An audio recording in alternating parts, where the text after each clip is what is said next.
laugardagsmorgni. Þá höfum við það sem við kallum helgispjall. Við reynda tókum smá pásu núna í sumar en við erum byrjað aftur. Út af fjölda áskoruna eins og sagt er. Þá fáum við hingað fólk til að koma og spjalla eins við okkur og með okkur að kynnast því og spegla okkur svolítið og kynnast okkur í leiðinni og nú er komið að Erpi Eyvindarsyni. Já, það svoleiðis. Komið í margbleisu, fríbeisu, meisu og teisu og gaman að vera komin hérna í höfuðstöðvar samstöðarnar. Það er heiður að því. Það er heiður fyrir okkur að fá þig. Þetta er eini, ég held að þessi eini svona virkilega velheppnaði fjölmiðillinn þar sem maður skynjar að það er ekki verið að það er ekki neinn valda fyrir þess að hræra í upplýsingum. Þetta er svona ómengað. Mér líður rosalega púritan hérna. Já. Herðu. Já. Það er svo smá tilefni að þessu því að það er afmælisár, júbileíár rottvælerhunda. Vissulega og náttúrulega frumkvöðlar, alþýðulistamenninir XXX rottvæleri, þeir eiga svona afmæli á bilinu 23 til 25 ára. Og Við vorum með tónleika í vor, eða ekki? Jú. Í Laugardalshöll? Jú, og bara stöppuðum hana, hún var náttúrulega alveg bara sneisa full mörgum vikum fyrir tónleika. Og og ætlum að endurtaka leikinn á Akureyri 30. ágúst. Hvaða fyrirbrigði er þetta? Sem sagt rottvæler. Akureyri er full höll. Af því næstu í, hvað heitir það, aldarfjórðungi eftir að þið byrjuðu? Já, þetta komum við að því. Það verður minna og minna hluti sem að þú skynjar, bara í raun og veru það sem að listsköpun á að vera. Listsköpun á að vera algjörlega óhefluð, algjörlega óritskoðuð og algjörlega án áhrifa. Því það er svo mikið af valdaapparötum, hvort sem þeir eru að reyna bara stýra bara valda fólk vill alltaf einhverju formi hafa áhrif og taka völd af almenningi og listamönnum. Markaður vill soga listamenn inn til sín. Hverju segirðu? Svona markaðurinn vill soga listamenn inn til sín. Markaðurinn vill toga listamenn. Bakkaði maður sinn. Akkurat. Og rottvæler er besta dæmi það að það er sama hvað þú klára mikið af diplómum frá HR. Þú getur ekkert haft neitt að gera og segja með alvöru hluti. Allt sem við gerðum var eitthvað sem að engin markaðsapi hefði neinum tímapunkti sagt okkur að gera. Og það er held ég eitthvað sem fólk saknar og vill vita af. Þannig að við stöppuðum höllina og við erum náttúrulega að fara að stappa íþróttahöllina á Akureyri 30. ágúst af sömu ástæðu. Ég kom ekki, en ég var alltaf með hverju mæta. Þú kemur til Akureyrar, þú ert nú að norðan. Nei, ég er ekki að norðan. Hvernig er það, hverju mæta? Eru þeir sem voru ungir árið 2000, 16 ára 2000, fæddir 84? Þeir mæta. Þetta er fólki sem er að verða fertugt núna. Já. Og þau mæta til þess að rifja upp. Og þeir sem voru eldri. Já. Og allir það, því að við höfum alltaf verið í gangi. Ég náttúrulega hef gert líka sólóferil og náttúrulega mest verið í því, Blasokka náttúrulega bara mitt sólóstöf og þetta er bara súpan af öllu þessu lið sem er of ung til að fara eitt á tónleikana og það er að vera með forráðamann. Það er svaka massi og svo er þetta alveg upp í lið sem var kannski fertugt til að rottvæler byrjuðu. Þannig að það er þú. Já, akkurat. Þarna varst þú á þínum sokkabandsárum og þú fórst í þinn fyrsta sleik þarna og líklega á rottvælerballi og það eru lið sem er á leiðinni í 70 sem er að stappa patlana líka. Hvað stundu talaði við fólk? Oftast talaði við fólk sem er svolítið eldri en þú hérna. Talaði við mikið af fólki sem er svona bítlakynslóðri.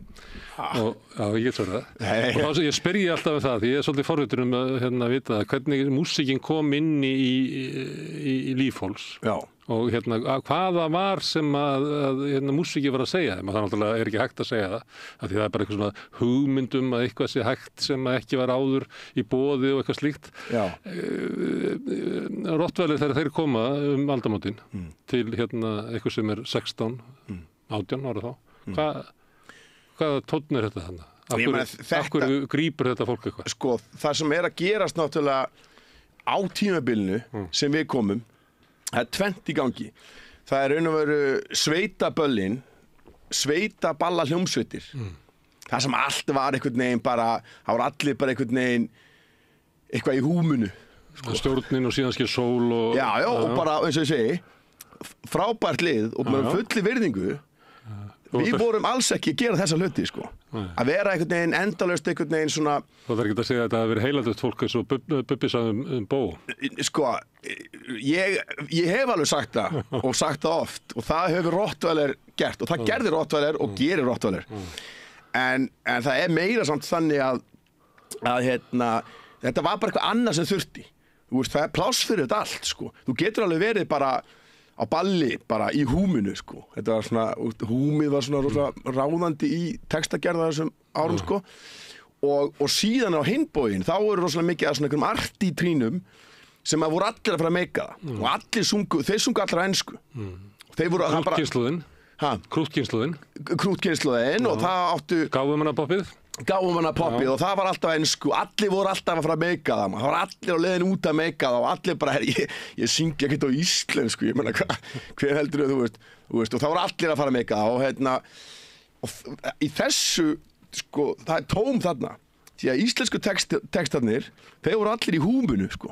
Þeir voru allir bara, eitthvað bara, þú veist, ég vil eiga eitthvað, hvernig, þú veist, þetta sveitaballadót, eitthvað svona ástar, svona lúmst, klamfengin ástarljóð, sko, í húmunu og við komum náttúrulega með eitthvað allt annað. Við erum dúttar og útkverfi og þú veist, ekkert eitthvað 101 að hræri einhverjum kaffibóllum. Við vorum bara villigrísir, 200 kóp, 110 árbær og erum villigrísir og erum að segja sögur af því og nálgun á hluti eins og ég segi, þú veist, það sama hvort að við erum ekki bara pólitískir en þegar við tölum hluti þá tölum við hispurslaust. Það eru lög bara hérna frá fyrstu dögunum eins og Jihad til dæmis. Það var ekkert, það var ekki markaðsfræðingur sem segir þér að gera lag sem heitir Jihad árið 2002. En kannski var ekkert markaðsfræðingur sem sagði einhverjum að syngja húmið. Jú, það einhver gæi núna sem svona fekk vinnu hjá skífunni strax í kjölfarið, bara þetta maður með húmið. Og það er þessi jarðvegur sem að Rottweiler, það er þetta malbygg, sko, sem Rottweiler blómstrar í gegnum. Það er eitthvað sem í poppinu og rockinu sem svolítið svona sífrandi úlingaherbergi og húmið svolítið þannig. Það er eitthvað svona einmanna sem fær ekki stelpuna og syngur eitthvað húmið og svona hálf ýlfrandi. Já, við ýlfruðum. Af Grettu sem hann reyna að dulbúa sem ást. Já, akkurat. En þið mættu bara með Grettuna. Við mættum bara með Grettuna. Við tókum bara eitt blýstífan, lögum hann á borðið og segið bara, maður bjóða okkur upp á slíkt, sko. Þeir eru líka með tónlistastefnu sem maður gæti sagt á þessu tíma. Þetta nú bara innflutt erpur minn. Já. Þetta bara menningarnám sem átt að koma með þingar. Já, en ég held einmitt að þegar það sem við gerum, við förum rappið, það var margt bara metnaðarfullt rapp. En það var alltaf ensku og það sem menn voru að tala gjaldmiðla sem ekki í umferð á Íslandi, þeir voru að tala þú veist, hluti sem að maður sem listamaður gat ekki tengt við. Við komum, ég meina það sem maður var alltaf að tala þessi lína sem var svo mikilvæg í rappinu, að vera keeping it real. En að vera keeping it real, sem að halda í raunverulegu, það er ekki að halda í raunverulegu við ykkur aðstæði sem þú ert ekki alin uppi. Við komum með texta sem eru íslenski textar úr íslensku raunveruleika. Sem er grundvallaratriði í rappi, eins og reyndar í country að þú verður að segja þína sögu. Þú verður ekki að segja almenna sögu eitthvað, eins og Paul McCartney eitthvað að tala bara ástur einhvers á einhverjum. Já, akkurat. Þannig að það er það sem við komum líka með. Að við erum í raun og veru bara, við erum 200 kóp, við erum 110 árbær sem að þótt ekkert eitthvað nett að vera bara útkverfa fjés, þú veist, bara rúlöldum í Hamraborg. Það er það sem við gerum líka og það er það sem listamenn að gera, sko. Þannig að og það er ástæða fyrir því við verðum alltaf bara alþýðuband og fyrsta Rottweiler-platan hún var ekkert spilið í útvarpi samt, hirtum við öll velun sem að fara að hirða á allt þetta og fylltum alla staði sem hægt var að fylla, seldum, sko, við erum búin að selja bara 20.000 platna á þeim tíma sem að ennþá var verið að selja plötur, sko, báðar Rottweiler-plöturnar og svo náttúrulega setna ég sóló með Copacabana. Þú veist, að ná þjóðinni skiptir miklu meira máli heldur en að fá svona að þú getur gefið einhverjum markasappa hjá einhverju útastöð handavinnu, sko. En þetta er meira en markaður, þetta er líka svona, það er eitthvað svona menningar elita. Akkurat. Sem að kannski margir hafa margt sem að öflugt í tónlist, hefur fengið viðurkenningu þar. Já. Ég meina, Silja lesi yfir það sem Bubbi skrifar og þannig hann er stimpil og það er allt rétt sem hann gerir. En það var eiginlega ekkert rétt sem að þið gerðu. Nei. Ekki út frá því sjónarhóli. Nei, en Silja náttúrulega hefur fyrst og fremst verið náttúrulega að fara yfir textana Bubba upp á íslenskuna að gera. En ég náttúrulega, pabbi minn er kandidat magister í íslenskum fræðum og með BA í öllum tungumálum, þannig að þegar að maður hefur sagt eitthvað sem hefur verið brotin íslenska, þá hefur það verið sagt með vilja. Þegar maður setur slettur, þegar ég nota slettur í mínum textum, þá er það bara á sama, eins og þegar Megas smælar framan í heiminn, það er ekki veginn að hann notar ekki smælar af því að hann kann ekki að segja brosa á íslensku. Þetta er bara eins og Picasso, hann er ekki að gera... Hann notar ekki reiðhjóla hnakkin til þess að búa til naut, af því hann kann ekki búa til naut. Akkurat, þú veist, og ég hef farið, þegar ég er náttúrulega myndlistarmaður upprunalega og Bent líka á Rottweiler, hann er líka myndlistarmaður, þannig að við þekkjum alveg þá sögu að þú þarft að geta teiknað alveg mjög nákvæmt bara líkamann til þess að geta síðan bara fara og teikna hann einhvern veginn. Það er að sama með þá sem eru góðir í íslensku. Þannig þeir eru svo bítlanir, svona strákar úr listaskóla. Já, eins og ég segi einum texta, eins og ég segi einum textanum í tiltölulega nýlegum Rottweiler texta, þá segi ég sko, ég er Lennon og við erum bítlarnir félagi, en þú ert ekki einu sinni bítlavina félagi, sko. Sem er margþætt, þú fattar hvað þetta er margþætt, sko.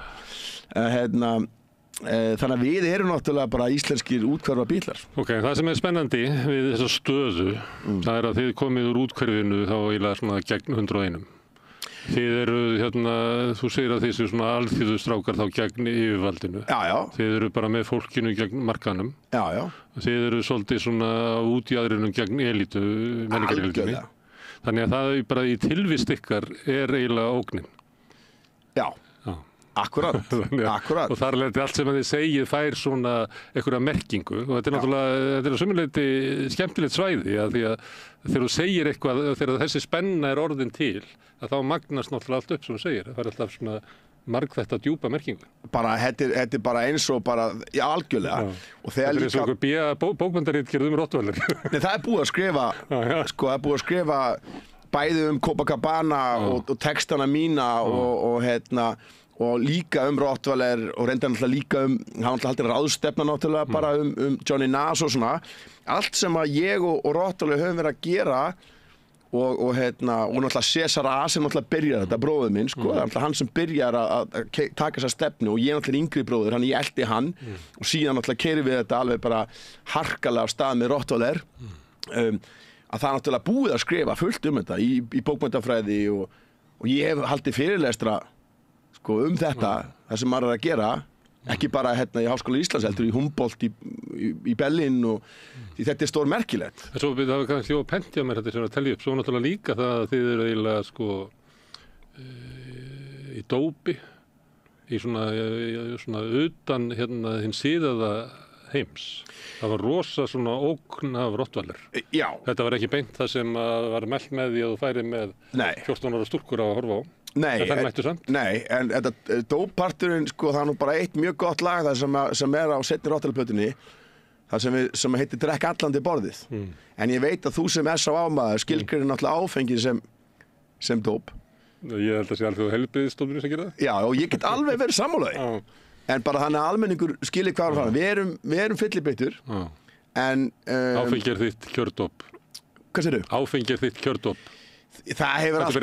Ertu byrjað að heyra illa? Eða talaði ég svona óskýrt? Já, sko, ég held í alveg allir sem hafa verið lifað af tónlist í 25 ár það alveg örugglega einhver á himninni sko. Ég er bara með dættur í huga því þetta eins og að tala við Bubba eitthvað sem heyri Já, nei, ég heyri nú alveg ég heyri allt sem ég vil heyra frá þér en nei sko með áfengið það hefur verið svolítið sterkur partur af því sem við höfum verið að tala og það ástæða fyrir að við höfum verið marg cancelaðir en þú getur ekki cancelað eitthvað sem alþjóðan á þú getur bara cancelað, þú getur bara ráðið þú getur bara haft áhrif á elitan og markaðsöfl og annað þeir geta cancelað bara eitthvað svona hver, sem bara á sínum vettvangi en sá vettvangur ekki samfélag fyrir alþjóðuband þannig og hefur miklu minni áhrif heldur að fólk trúir og ég meina að við vorum til dæmis bannaðir strax 2001 á Samfés og við höfum aldrei spilað fyrstu Rottweiler tónleikarnir svona nokkurn veginn á Samfés 99 við höfum ekki spilað á Samfés síðan en eins og ég segi náttúrulega núna er miklu minna drukkið Bent hefur ekki drukkið núna í 2 ár sem algjör blessun áfengi ekkert fyrir alla Þannig skárri edrú en fullur við þurfum ekki eins og að ræða það sko og bara en ert þú ekki skárri fullur en edrú?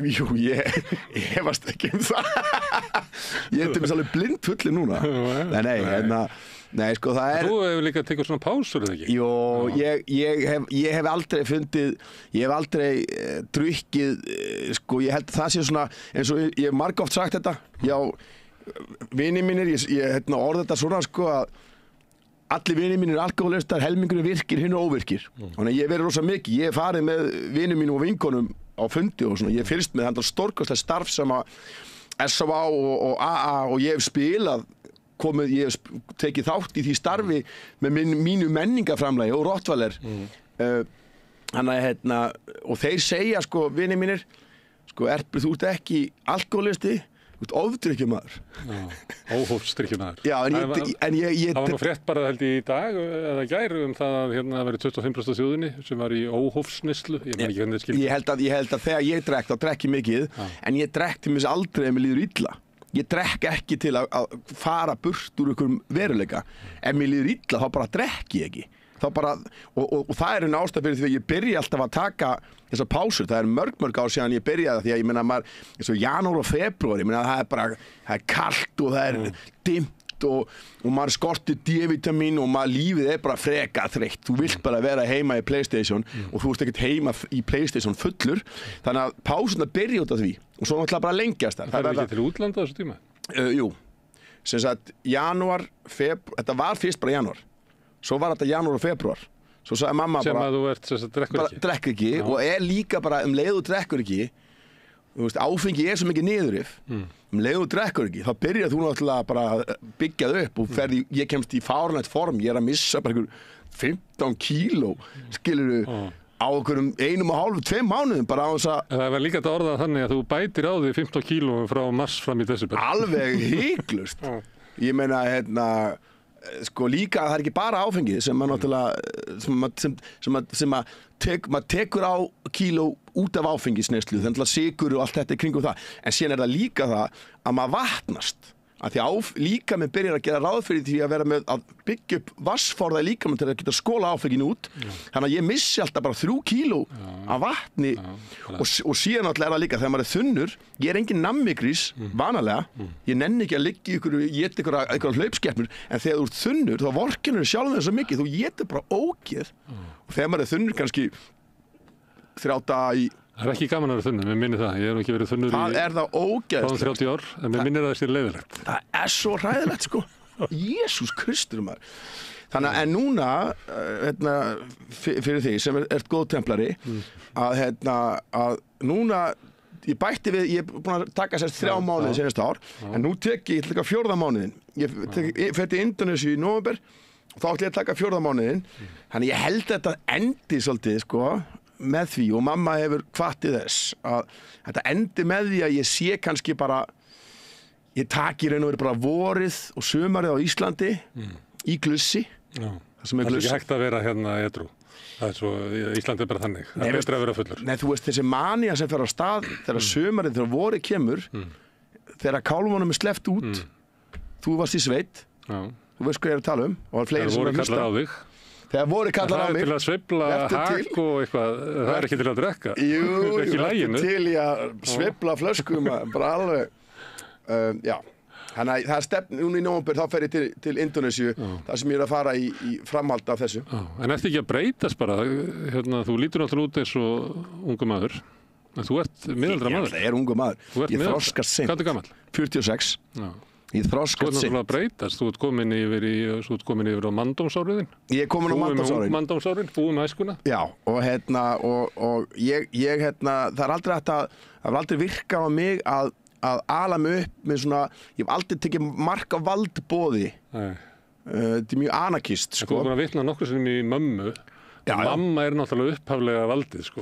Mamma er líka, það er bara eins og anarkistarnir hafa skrifað á veggi í Evrópu, bara against all authority but my mom's. Bara gegn öllu yfirvaldi nema það sem mamma kemur með. Og það er alveg mikilvægt, sko. Að hlusta hans á mömmu, sko. En ekkert endilega maður þarf að koma á stað þessu sjálfur, maður þarf að þroskast sjálfur og svona, og þannig ég hef þroskast hægt en örugglega. Já. En ég er ekki ennþá orðinn fullorðinn, sko. Ég vil gera allir þessi mistök til að læra þeim. Það er ef einhver heldur að það gerist, sko, en þá er það eitthvað sem að fullorðna fólki er að plata, sko. Já, það ekki. Nei, maður skánar mjög hægt og maður verður aldrei svona, allavega ekki, já, maður verður ekki fullorðinn, sko. Nei. Ég held að sé þannig. Ég er alltaf að komast að því þannig að það er einhvern veginn svona, maður er að fatta hlutina sjálfur og maður er að gera mistökin sjálfur og til þess að komast að því að mamma hafði rétt fyrir sér. Akkurat. En það er rosalega mikilvægt samt, sko, til þess að fá það staðfest, eins og ég segi, maður á að fara út í lífið óhrættu við að gera mistök en mjög skýrt að læra af þeim, sko. Ef þú ert alltaf að gera sömu mistökin, þá einhvern veginn er ballið svolítið bara búið í fæðingu, sko. Páll Postuli segir reynið allt og haldið því sem gott er. Reynið allt og haldið því sem gott er. Þetta er gott. En ég ætla nefndar ekki... Talandi markas... Páll Postuli er náttúrulega besti markasmaður heimsins, tók hann gerði flæking í Palestínu og gerði hann að sko stæðstu trúarbrögðum í heimi. Akkurat, hann markasetti Jesú sem töluvert annan Jesú heldur en bestu kaflarnir í Nýja testamentinu gera ráð fyrir, sko. Alls konar leiðindi sem hann kom með, Páll Postuli. Ég myndi segja hann sé leiðindapési. Af því að núna er ég... Þú getur lært ýmislegt af vondu fólki. Absolutt. Og það getur líka lært slæma hluta góðu fólki. Það sem að ég held til dæmis að fólk sem er að fylgjast með poppurum og svona, það á mjög oft lærir það að versta. Það lærir ekki það sem er gott hjá þeim, sko. Nei, veistu. Étur upp alla ósuðina. Akkurat. Og þetta er það sem ég er að segja. Og þetta er það sem að, það er svona munur hvernig er tekið á tónlistamönnum eða listamönnum. Þá ekki að taka, ekki með neitt, taka einhverja heild. Það hvernig ég steiki egg. Ég er ekkert góður endilega í því. Ég er ekkert góður í starffræði. Það er ákveðin hluti sem ég geri betur en allir aðrir. Og þá er allt í lagi að fólk horfi í það. En það þýðir ekki, veist, þetta er svona, þetta er svona, að því að heimurinn er ekki svarthvítur. Og það er það sem ég segi líka, og það er eitt stærsti lærdómurinn bara sem hefur komið með árum, er að maður getur lært, sko, það er eitthvað gott á flestum stöðum, og það er líka slæmt annars staðar. Ég segi ekki við bara yngra fólk sem er að fylgja mér og svona, að það er endilega að það þurfi að drekka, sko, á einu góðu glyseríi, að það þurfi að vera 2 rom kvöldi. Þú veist, ég myndi alls ekki segja að það sé, en þetta er eitthvað sem ég geri, en rappararnir sem að ég hef unnið með og peppað og hjálpað á stað og svona, þeir eru í dag eiginlega allir hættir að drekka, sko.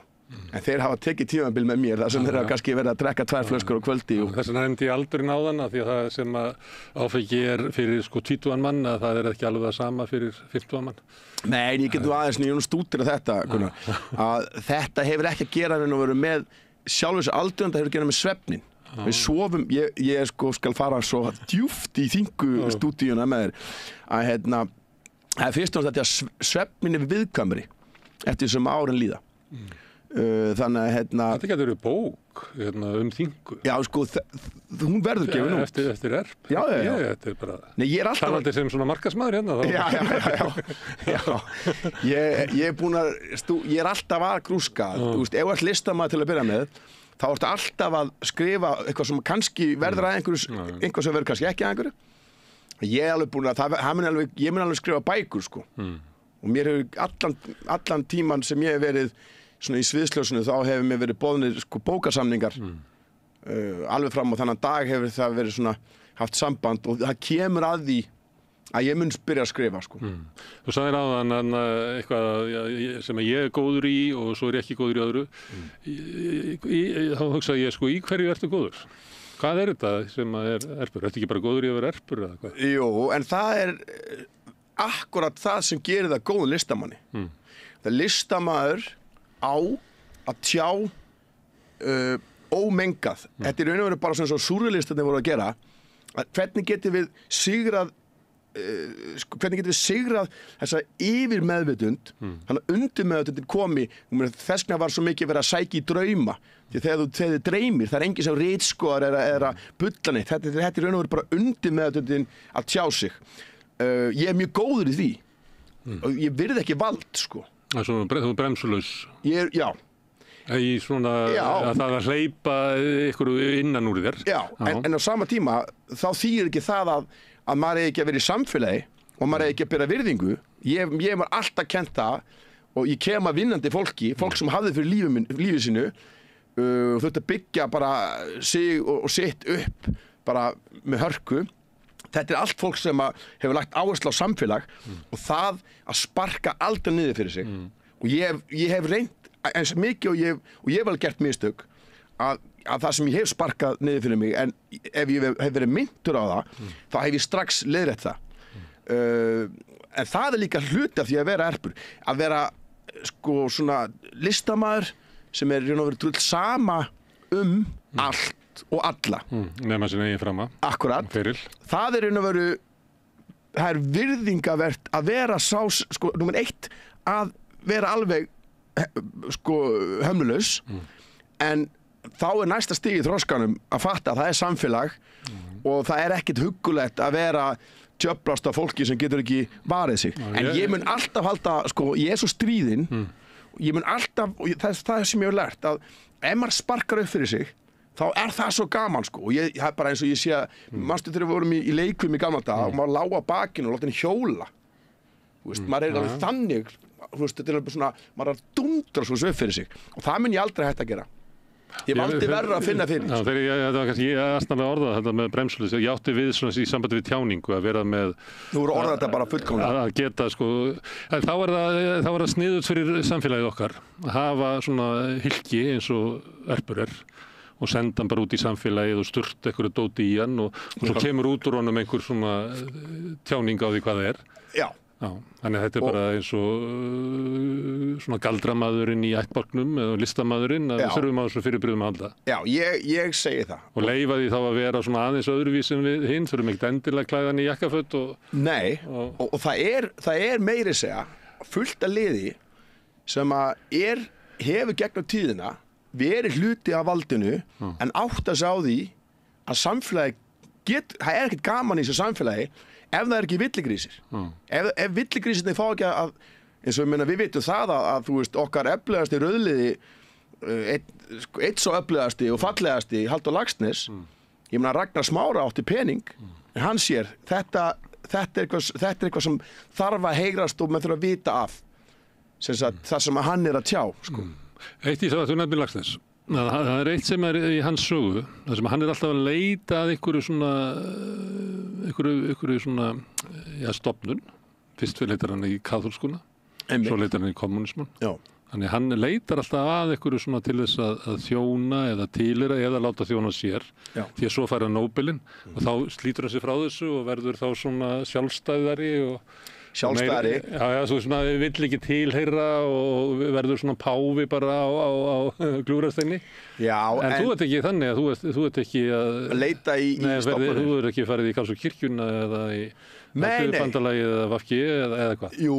Nú, Ég náttúrulega, ég sko stofnmeðlimur í VG og ég var mjög öflugur í stjórnmálabaráttu, sem sagt í Alþýðubandalaginu og síðan í VG og við náttúrulega þurftum að sko það var verið að búa til kröður í samfylkingarkröður í sko sem var kvennalisti í Alþýðubandalag og Alþýðuflokkur áttu að sameinast og ég hugsaði bara, ég meina, ég vil ekki að jafnaðarmennskan eigi bara gilda fyrir hvíta kristna Evrópu, þannig að ég vil annarkvort eru allir frjálsir eða enginn, ég meina það er heimurinn með og þar af leiðandi vil ég alls ekki vera hluti af árásargjörnustu þrælahöldurum heimsóttarsinnum sem er NATO er það sem að kratarnir komið með inn í þetta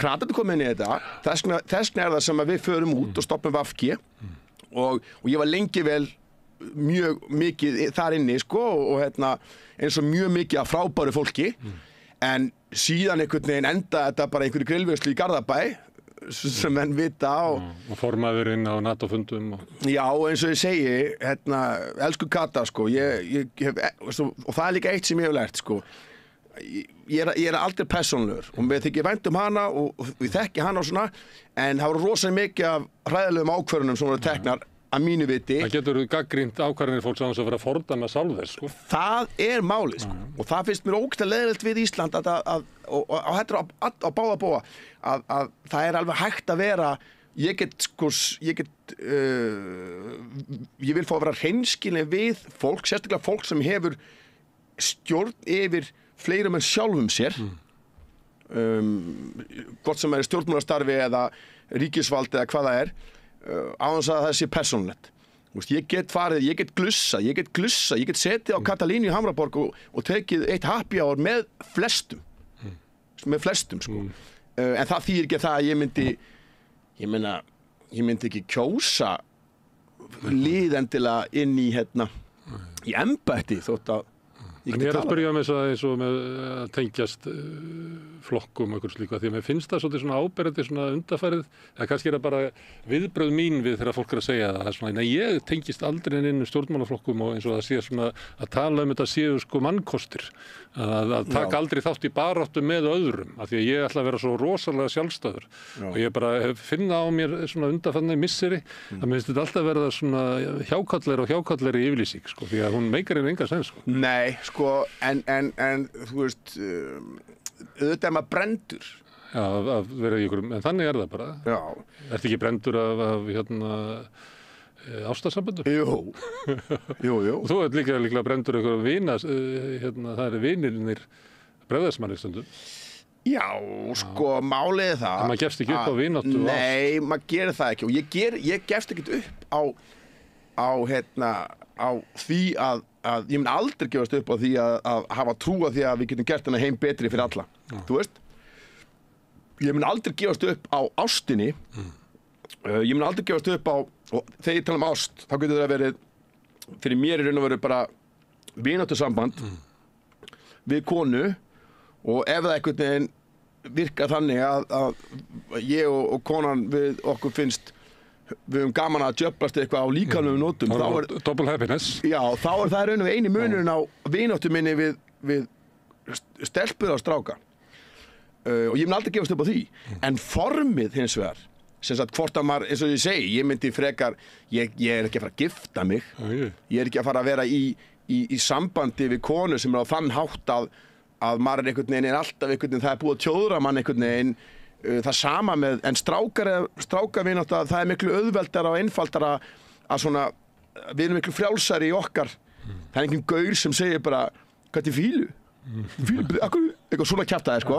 En þetta bara hormónandi, held ég, sko. Kannski eru strákarnir bara einfaldari, svona? Einfaldari, já. Og það ákveðni kostir ég að vera einfaldari. Einfaldari til En eins og ég segi, ég veit ekki, eftir svona stjórnmálabaráttuna, ég alltaf hluti af hernaðarandstæðingum, ég hef verið í alls konar samtökum Ísland-Palestína, ég yngsti meðlimurinn til að ganga í Ísland-Palestína.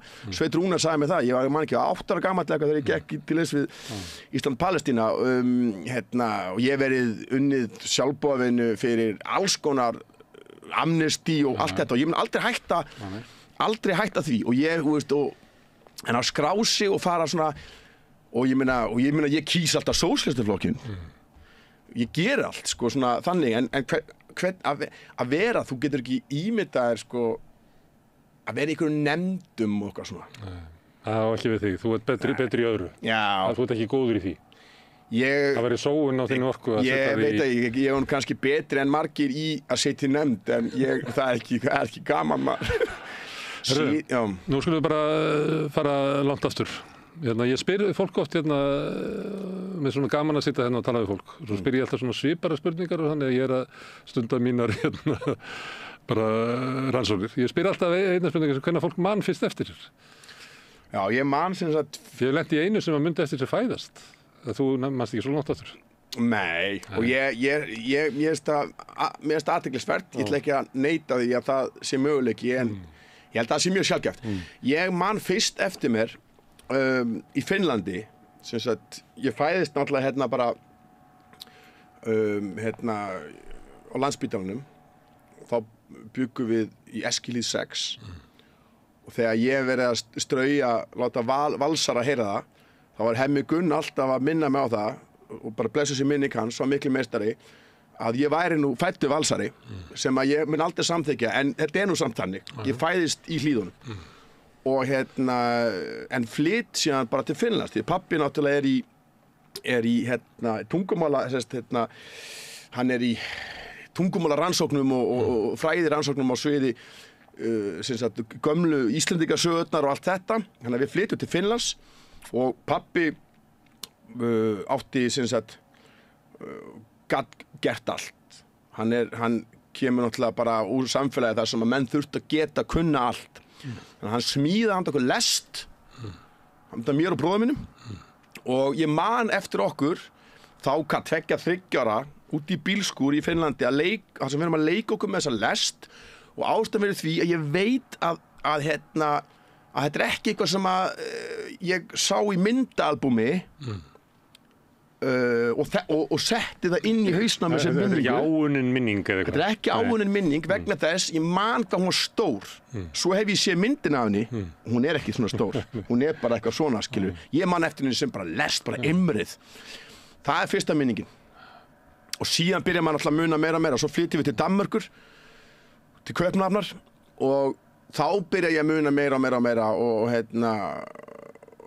já, þannig að ég myndi segja 2-3 ára sem er svona mín fyrsta minning. Í lestinni með bróðinum, eldri bróðinum. Í lestinni með bróðum minnum, já. Það er bara 1 ára millikar? Það er 2 ára millikar. Og hann er stóri bróðir? Hann er stóri bróðir. Og svo á ég einn sem er 16 árum eldri. Hann flutti, Eiríkur, hann flutti aldrei heim. Nei, hann tilir ekki í æsku heimilinu? Jú. Já, hann tilir ekki í æsku heimilinu? Jú, sem sagt, við byggum svo lengi í Danmörku, sko.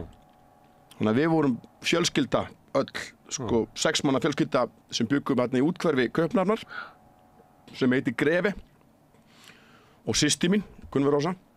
Við byggum þarna saman og síðan hefur við alltaf verið fjölskylda. Við hefum heimsótt hvert annað mikið og maður hefur verið mikið í Danmörku og pabbi var alltaf að sigla og skúturinn hans var út í Hundíu. Þannig að við vorum mikið í Danmörku á sumrin að sigla og náttúrulega hjá elsta bróðum mínum, sko. Og hann náttúrulega hafði eldri systir okkar, stóra systir okkar og Eiríkur hafði rosa mikil menningaleg áhrif á okkur, rétt eins og mamma okkar og pabbi. Ég meina, hann er það mikið eldri að hann er rosalega mikil fyrirmynd og systir mín með fyrirmyndir í tónlist. Þessi svakalega, sko, þessi blökkumanna áhrif á tónlist og menningu kemur svo mikið frá þeim. Og meðan íslenskan, þú veist, allt Jóhannes og Kötlum og allt kemur svo mikið, Jóhannes og Kötlum og Þórbergur og öll íslensku textaður og allt, það kemur svo mikið frá foreldrum okkar. En við fengum svona að besta úr báðum heimum, sko. Þú varstu þá alveg upp á heimilið þar sem að þú þurftir að lesa Laxness og Íslendingasögurnar og hitt og þetta til þess að vera bara gjaldgengur við kvöldverðarborðið í samtali? Nei, það var aldrei, þetta var raun og veru allt bara gert spennandi. Það var aldrei neitt sem var sagt sem skilyrði í mínu uppeldi. Nei, ég átti nú ekki alveg við það. Það var ekki sem maður fengi ekki að borða. Nei. Þetta er að fara hérna með, lesa hérna, fara utan að með bréf til Láru hérna. En var það ekki þannig að þú vildi lesa bréf til Láru til þess að geta verið svona fullgildur meðlimur í samtalinu? Nei. Ekki það? Nei, það var raun og veru bara... Lastu bréf til Láru? Já. Lastu Laxness? Já. Íslendingasögurnar? Já. Ekki allar. Ekki passíusálmana? Ég las ekki Passíusálmana en ég las Biblíuna. Jónas Hallgrímsson? Já, nei. En ég las Kóraninn, ég las Biblíuna. Ég las, og ég náttúrulega hef lesið mjög mikið alltaf. Það var alltaf mjög mikið bókaheimili, bókmenntaheimili. Og maður las, þú veist, þessa helstu svona höfunda, sko. Þetta var náttúrulega mikið af því sem maður las í skólanum. En það var mikið sem maður las, ég meina, alþýðubókin var ekki kennd í skóla. Ég las hana bara sjálfur, sko. Þá var ég ekki verið 13, var í sveit í Eyjafirði og alþýðubókin sést eftir Laxness. Tannhirðu Íslendinga og fleira. En það er bara greining líka bara á óréttlætinu í samfélaginu. Já. Ég er bara velta verið með gott að það er ekki svona margir sem eru yngri en þú sem eru með svona fótfestu í þessari íslensku menningu. Mér finnst þú svona sömuleyti vera að gefa eftir, sko. Maður finnur það bara þegar maður er að vitna í þetta, þetta lendir í daufum eyrum að fólki undir fertugu. Já, þú er líka verið að taka það aðeins inn í, sko, að pabbi minn, hann er fæddur 1935, sko, og mamma er fædd 1940. Pabbi bjó í Torfkofa á Ströndum, búðum í Hlöðuvík. Senasta fólki sem flytur af Hornströndum, það er pabbi og allt fólki hans. Þannig að ég kem inn í allt annað, sko. Það vantar í því kynslóð. Það er ekki pasta, það var ekki pasta, foreldrar mínir er ekki pastakynslóð, sko. Barilla mannskapur, sko. Nei. Það var étin ísa 5 daga vikunar heima á mér, sko. Ísa með kartöflum. Sem er bara stórkostlegt og það er líka hlutaði hvað maður er sexy. Og með hamsatólk þá eða? Það var sko, kannski einn daginn var hamsi og einn daginn var bara smjör og einn daginn var síðan sko tekið skonu gúrka, tómatur. Fjölbreytilegur matur. Já. Og einn daginn var síðan tekin var gúrka, tómatur og soðin eggskorin út af með smjöri líka og svo kannski einn daginn með tómatsósu. Og síðan kom helgin, sko. Þá var kannski bara eitthvað fínir í, sko. Þá var kannski svona, á laugardeginu kannski svona ódýrt kjöt. En alveg bara fínt, bjúgu eða eitthvað svona. Og svo var alltaf lamb á sunnudögum, eða svona reynt að hafa lamb, sko. Þannig að, já. Herðu, en segðu mig frá forðunum, byrjuðu að segja mig frá strandamanninum, pappaðinum. Hvers konar maður birtist þér þegar það að stælast upp? Sko pabbi náttúrulega bara stórkostlegur maður, stórkostlegur listamaður, en eins og þegar þú kemur úr þeim aðstæðum sem hann kemur þá hann er stórkostlegur listamaður, fáránlega vel gefinn og gáfaður, en kemur að vinnandi fólki ef menn séu ekki Björg og ef menn, amma mín, mamma pappa minns, hún segir Björg ófrísk af pappa. Þú veist, ef þú gerði það ekki á þessum slóðum, þá bara drafst úr hungri, sko. Þannig að það var ekki neitt sá lúxus að geta verið eitthvað svona að sitja með eitthvað alpahúfu, bara eitthvað, sko, pabbi hafði ekki þann lúxus, sko. Það er í mér eitthvað lúðra og ég nenni ekki að fara í bergið í dag. Já, akkurat. Það er ekki svoleiðis. Það var ekki svoleiðis. Þannig hann var grjótharður. Og en alltaf með svaklega hjarta. Þú veist, það har alltaf verið hjarta, mömmu mína megin og föðu míns megin fyrir fólki og fyrir samfélagi. Og fyrir fólki sem að þá helst þarf að þola óréttlæti samfélagsins? Já, ég meina, ef þú ert með fyrir samfélagi, þá náttúrulega það þýðir ekkert að vera fullorðinn, hraustur kallmaður sem fattar ekki að samfélag líka börn, gamalt fólk, veikt fólk, fólk sem að á flótta, fólk sem að á einhverjum ástæðum sett í neðri lögin, sko. Og líka það að fatta, allir þessi talan ekki þegar maður svona eins og pabbi og afi, Eiríkur Annars Guðjónsson, pabbi pabba minns. Þetta var allt fólk sem hafði hjarta fyrir alla og það brjóst náttúrulega út í því að þú veist, að finna sig innan svona hópa og fylkinga sem börðust fyrir aðra en sjálfa sig. Og það mjög sterkt eins og mömmu. Úst, mamma og amma mín, sko amma mín í móðurættina, hún náttúrulega var bara, það mátti ekki neitt sjá, það var bara ef að þurfti að taka móti barn í næsta húsi, þá bara var hún hlaupin í það. En hún var alltaf verkalið sinnuð, en hún var líka, kristnin kemur svolítið, hún var mjög mikið hún var þegar það var verið að hleypa út, sko, rónunum, rónarnir sem voru heimilislausir og þeir fengu að gista fangageymsluna því það var ekki einn annar staður að gista. Þá presturinn úr Laugarnesinu og amma bara tilbúin með kjötsúpu, sko. Þannig, þetta allt hlutaði sama, sko. Að standa bara upp fyrir fólk sem þarf stöðning, sko. Og það, eins og ég segi, það getur... Þetta það sem þú vilt líka gera? Ég hef reynt það. Þú vilt vera bara tilheyra þessu klani og þessari afstöðu Já, ég hef reynt það. Sko, þetta ekki upprist gegn heimsmynd foreldranna? Nei, það bara aldrei verið? Þú veist, ég meina, ég náttúrulega trúleysingi. Mamma hefur alltaf minnt mig á það, sko, að Jesú Kristur ekki kirkjan þegar ég hef verið að rífa kjaft, sko. Og ég náttúrulega smátt og smátt fatta það að ef við horfum fram hjá markaðsstarfi Páls postula, ef þú ferð bara í ákveðna hluti, og það að sama með Kóraninn, það rosalega áhersla á það í Íslam og kristni að standa með þeim sem að standa höllum fæti, skilju. Og það sérðu líka í alls konar lífsspeki, búddisma, þú veist, og hvað nú og ef við ætlum að í alvörunni að breyta samfélaginu, þá getum við ekki leyft því að þetta súperauðvald, glóbalistar og alþjóðakapital, hvaða nafni sem ganga undir, þeir eru bara að keyra á sama prógrami eins og Rómarveldi og eins og í dag NATO og elíta Vesturlanda að deila og drottna. Að við séum öll einhvern veginn að ég get ekki unni með þessum að því að hann að þessum trúarbröðum eða þessum kynþætti eða þessari kynhneigð. Við verðum alveg bara að sópa því öllu. Við getum öll verið sammála að við erum bara einn óvinur. Og það er þeir sem eru að hnefa mannkynið. Það er þetta 1% sem eiga allt. Og þarna komum við aftur að því að vera Íslendingur að þegar allt fyrir í skrúuna, þá munu þeir biðja heilsa Íslandi. Þetta súperauðvald alveg eins og kóngafólk í gamla daga. Kóngafólki sem að stýrir Englandi, þetta ekki englendingar, þetta þýskt kóngafólk.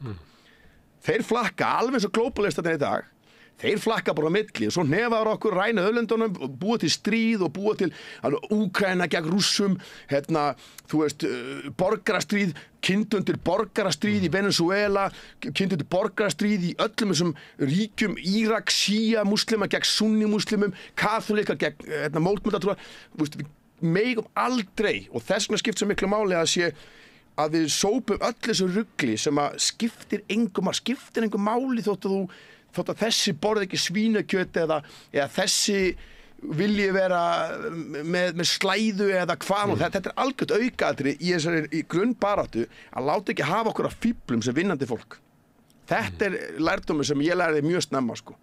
Og þetta það sem hefur alltaf við lögð áherslu á að og ymmit hjá bara ömmu, sko, amma sem hún var í kirkjunni og svona, en hún talaði aldrei niðrandi og meira svo á þeim tíma sem að það var almennt að kynvillingar voru kynvillingar, þú veist.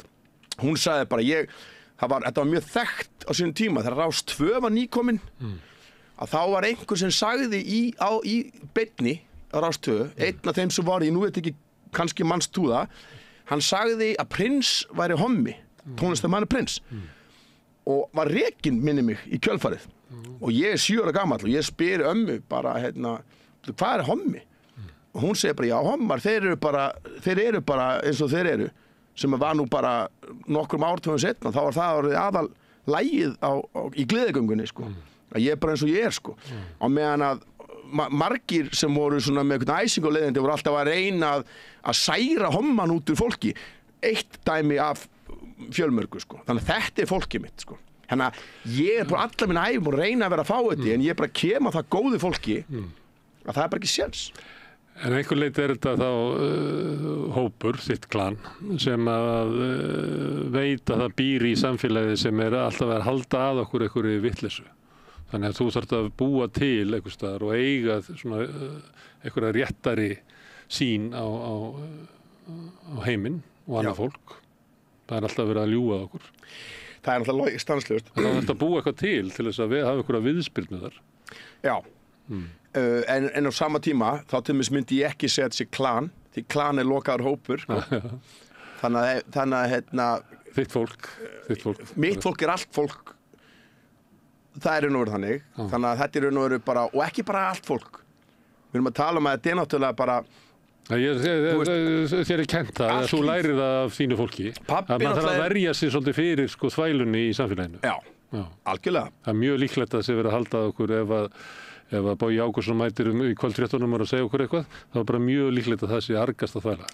Það er illa þýtt Reuters-skeyti og við vitum allir hvernig kapital, sko þeir sem eiga peningaöflin, þeir eiga þessa fjölmiðla og þeir munu alveg sjá til þess að þeirra narratífa á allan heiminn, sama hvað það er, hvort sem að það sé allt í bara í fína lagi að þú sett allt í orðin gyðingahatari af því að þú ert að móti því að það sé búið að drepa 50-40 manns eða hvað það er niður í Palestínu en ef þú gagnrýnir það ert þú alltaf orðin gyðingahatari þannig að þú veist, það er svolítið narratífan sem við heyrum hjá öllum meginströmsfjölmiðlunum auðvitað er stanslaust verið að bulli okkur og maður fellur stundum fyrir bullinu allstað það sem að stórkapital er hvort sem það er í heilbrigðisgeiranum menn af hverju halda menn bara og allt eftirlitskerfið nýfrjálshyggjan upp á 1980 hún snýst rosa mikið um það að þeir koma sér inn í allar opinbera stofnanir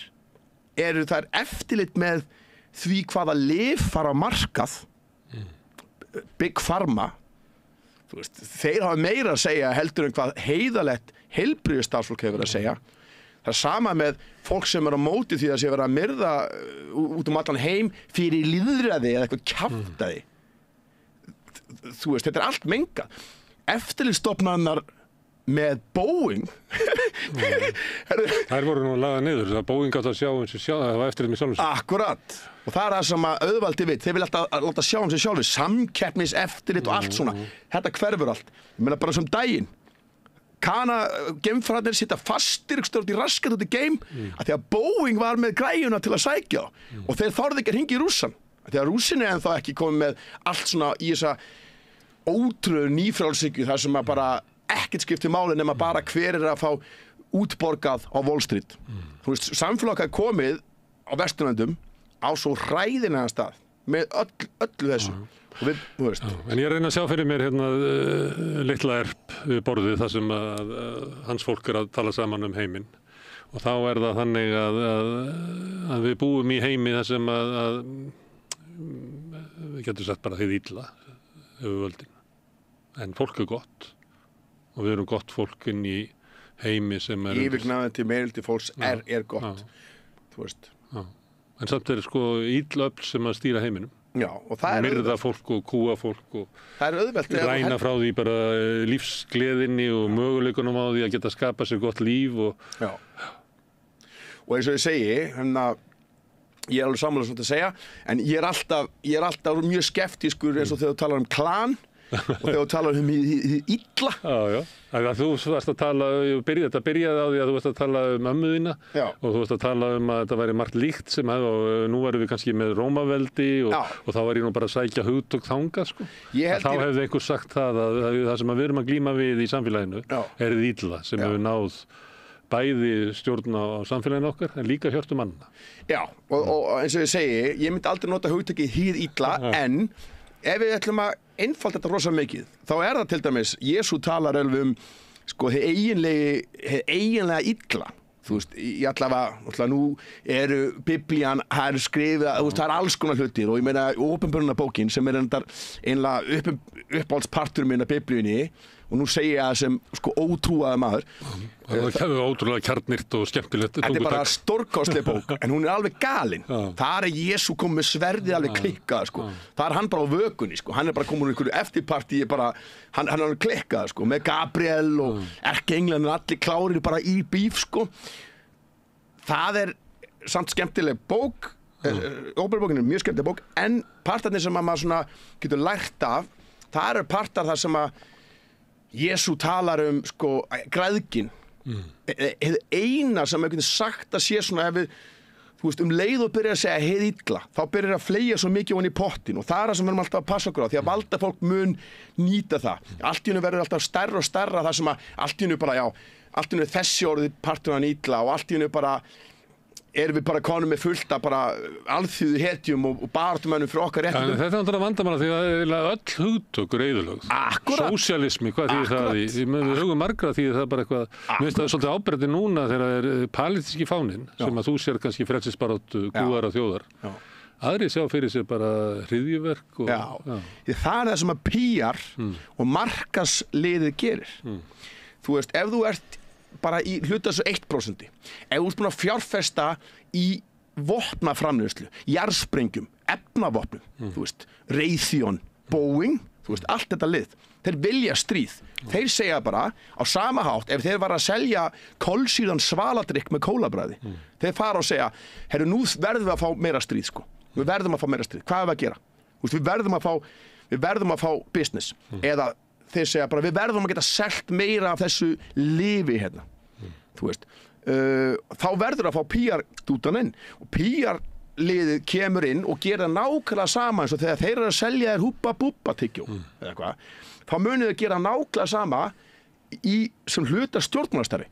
Þannig að þeir munu koma að segja, við skulum segja að Palestínumenn að þeir hati alla gyðinga og þeir séu andsemítar. Palestínumenn eru semítar. Það meikar ekkert sens. Öll þessi PR-ræpa sem þú heyrir í öllum meginstöðsfjölmiðlunum, hún meikar ekkert sens. Yfirgnæfandi partur af ráða elítu Ísraels, síónískri elítu, er ekki einu sinni semítar. Þeir eru askenazi-gyðingar. Evróski gyðingar. Alltaf er Evrópa með sína ræpu en notað. PR-gæðarnir koma inn og segja við verðum að leggja marka þetta svona. Þeir gera þetta með þetta allt. Þú þarft að vera með svakalega góða galdramenn. Þú þarft að vera með svakalega gott, þetta er spilagaldur. Þú getur ekki rænt neitt, þú veist, af réttlætiskendinni og baráttan fyrir mannkyninu nema að vera stanslaust að búa til narratífur sem eru kjaftaði. Það er rosa stór partur af þessu og þeir gera það stanslaust, sko. Stundum finnst manni að því að... Og svo fyrir ekki það, og þú veist, þetta snýst tungumál. Og Noam Chomsky, sem að ég er rosalega, meira þess að þegar ég er örsjaldan sem ég er ósammálanum, þá er hann svo málefnalegur að ég er samt sammálanum. Hann talar þetta, hann er náttúrulega þekktasti sko fræðimaður á sviði tungumáls sögunar. Hann fer inn í þetta og tala hvernig tungumálið er notað. Á sama hátt og George Orwell útskýrir í 1984. Tungumálið skiptir öllu máli eins og bara núna. NATO, við erum byrjað að kaupa vopn, Íslenska ríki er að kaupa vopn til að hella bensín og þetta stríðsbálnir í Úkraínu. Við erum byrjað að kaupa vopn og hver er réttlætingin? þeir segja bara hreint út, stríð friður. Leiðin af frið stríð, sem bara, vitum við ekki betur. Það engin friður nema gegnum stríð. Akkurat, það það sem NATO gengur út á. Og NATO varnarbandalag. Þetta allt hvernig við misnóðum tungumálið. Noam Chomsky tala til þess það, að við tölum sósíalisma. Hann segir að þegar að Stalin á sínum tíma segir, minn kommunismi hinn eini sanni kommunismi, þá taka verstu andstæðingar alþýðunar og verkalýðsins, elíta Vesturlanda, þeir segja bara, já, grípum þetta á lofti. Eini sanni kommunismin ekki Karl Marx sem skrifa kommunistávarpið 1848. Nei, það georgískur Stalin. Hann allt í einu hefur réttir að segja og þarna vinnaði sko saman að því að hinn eini samni kommunismi, þetta tungumálaleikur. Og þetta skilgreina bara réttindabaráttu fátæksfólks á Vesturlöndum sem einhvern rússneskan undiróður. Akkurat. Og það það sem CIA og djúpríkið bandaríska hafa gert með að berjast gegn öllum alþýðuhreyfingum Suður-Ameríku, alveg frá syðsta og upp í nyrsta partin af Suður-Ameríku, þá hafa þeir tekið alþýðuhreyfingar, réttindabaráttu, frumbyggja og þetta allt kommunistar. Allt þetta allt kommunistar. Sem ógn, sem að grafa undan samfélagi okkar. Akkurat. En það þeirra bylting sem að soga upp allan auð úr samfélaginu til sín, að það ekki ógn samfélagið. Akkurat. Það stöðuleiki. En þú sér, já, akkurat. En þú sér hvað ég gera þetta líka, en þeir fara, PR-lið fer ekki inn og útmálar einhvern sem kommunista í landi þar sem það býtur ekki. Þá, þeir nota, við erum alveg að passa okkur á því að þeir geta nota hugtök eins og þegar þeir eru að taka á hlutum í vestrænum samfélagi, það eru menn sem koma fram og segja hluti og gera hluti sem að fara í þar fínustu hjá valdinu. Ef þeir þurfa að nota hugtök eins og anti-vax, hægraöfgamaður, PR-liðið gerir það. Af hverju var til dæmis verið að stimpla Russell Brand sem hægraöfgamann? Skilurðu mig? Þeir nota þessi hugtök bara eins og hendar. Og ef þú ferð inn í samfélag þar sem að það býtur ekki og virkar ekki að kalla einhvern kommunista, þá munið þið bara kalla þið því nafni sem þið þurfa að kalla þið. Allt er þú en trumpisti, allt er þú en putinisti. Þú veist, bara fyrir það skilur við. Þú nefndir nýfrjálshyggjuna og það svona tímabil sem við erum kannski að koma út úr og það sem að voru gríðarlega mikil bara völd, fé og ári flutt frá almenningi til hinna ríku og þessi ólígarkismi sem að kannski var að byrja að tala fyrst í Rússlandi og Austur-Evrópu að ég meina það bara ólígarkismi út allan heim, það bara einhverjir svona tæknirísar, einhverjir furðumenn, einhverjir Elon Musk og Zuckerberg og fleira sem að hafa bara gríðarlega völd í Bandaríkjunum og allt kerfið þjónar þeim. Það sem að mér að velta fyrir sig Þannig ertu með PR, fyrirgeðu, ég verð að henda örstundin Þannig ertu með PR-dæmið Allir sem eru sko ólígarkar sem hlýð ekki hinu glóbalíska vestræna auðvaldi þeir eru ólígarkar En okkar apakettir Elon Musk og Jeff Bezos og svona Fyrir frumkvöðlar sem náttúrulega bara menn sem hafa verið að ræna raunverulega bara völdum og þekkingu og auð. Maður velti í stundu fyrir sig að því að þetta eru sko auðsöfnun hinna ríku á undanförnum áratugum hefur verið svo geðvikisleg að við finnum eiginlega engin dæmi orðið í sögunni sko, þegar maður er að skoða aftur og bak að það bara orðið erfitt að finna og við erum eins og þú þekkir þetta, að vera að tala um að við séum bara komin í eitthvað svona lénsveldistíma og lýðræði séu raunverulega dautt og eitthvað svona og því að við byrjuðum svolítið með þig hérna við fjölskylduborðið með pappaðinn og sem að bara fyrir að berjast þessari baráttu bara í stríðinu eiginlega, það er bara stríði þannig þetta er langur tími hugsaðu stundum það núna að ástandi sé bara kannski bara miklu verra í dag heldur en það var á síðustu öld að völd hinna ríku orðið svo óheyrileg, þú sér það bara í fjölmjölum og fleira þú kannski náður í skottið og það voru flokksblöð og voru alls konar svona umræða hér og þar Samvinnurhreyfingin núna bara ef þú segir samvinnurhreyfingin við eitthvað sem undir 40 hann bara veit ekki hvað að tala eins og Nei, Nei, og heldur það sé bara eitthvað rosalega slæmt að fólk myndi sér saman, búið til atvinnutækifæri til þess að eiga vinnu og eiga það í sameiningu til þess að byggja upp samfélagið, en ekki að reka það til þess að einhver einn geti grætt eitthvað stórkostlega. Það er búið að drepa hugtakið og það er það sem auðvaldi gerir alltaf. Ég meina, ef menn þekkja anarkíska fræðikenningu, anarkistar voru mjög öflugir í Evrópu ef þú fer svona 120-30 ár tilbaka í tíman. Það hugtak var gjörsamlega eyðilagt. Þú veist, þeir gera þetta með allt. Samvinnuhreyfingin, þú veist, þá er bara tekinn parturinn það sem er einn og veru spillingagosar allstað það sem ekki gagnsæi. Það var hægt að vera grasrótarhreyfing og voru bara kommissararnir í SÍS voru búin að ná undir sér hreyfingunni. Svo svipað KS á Sauðárkróki. Já, í raun og veru leið og þá er kameran sett í gang á það. Ekki allt sem samvinnuhreyfingin hefur gert. Það er sama með það sem nýfrjálshyggjan gerir, bara allt sem heyrir undir hið opinbera. Það er hræðilegt, skilurðu.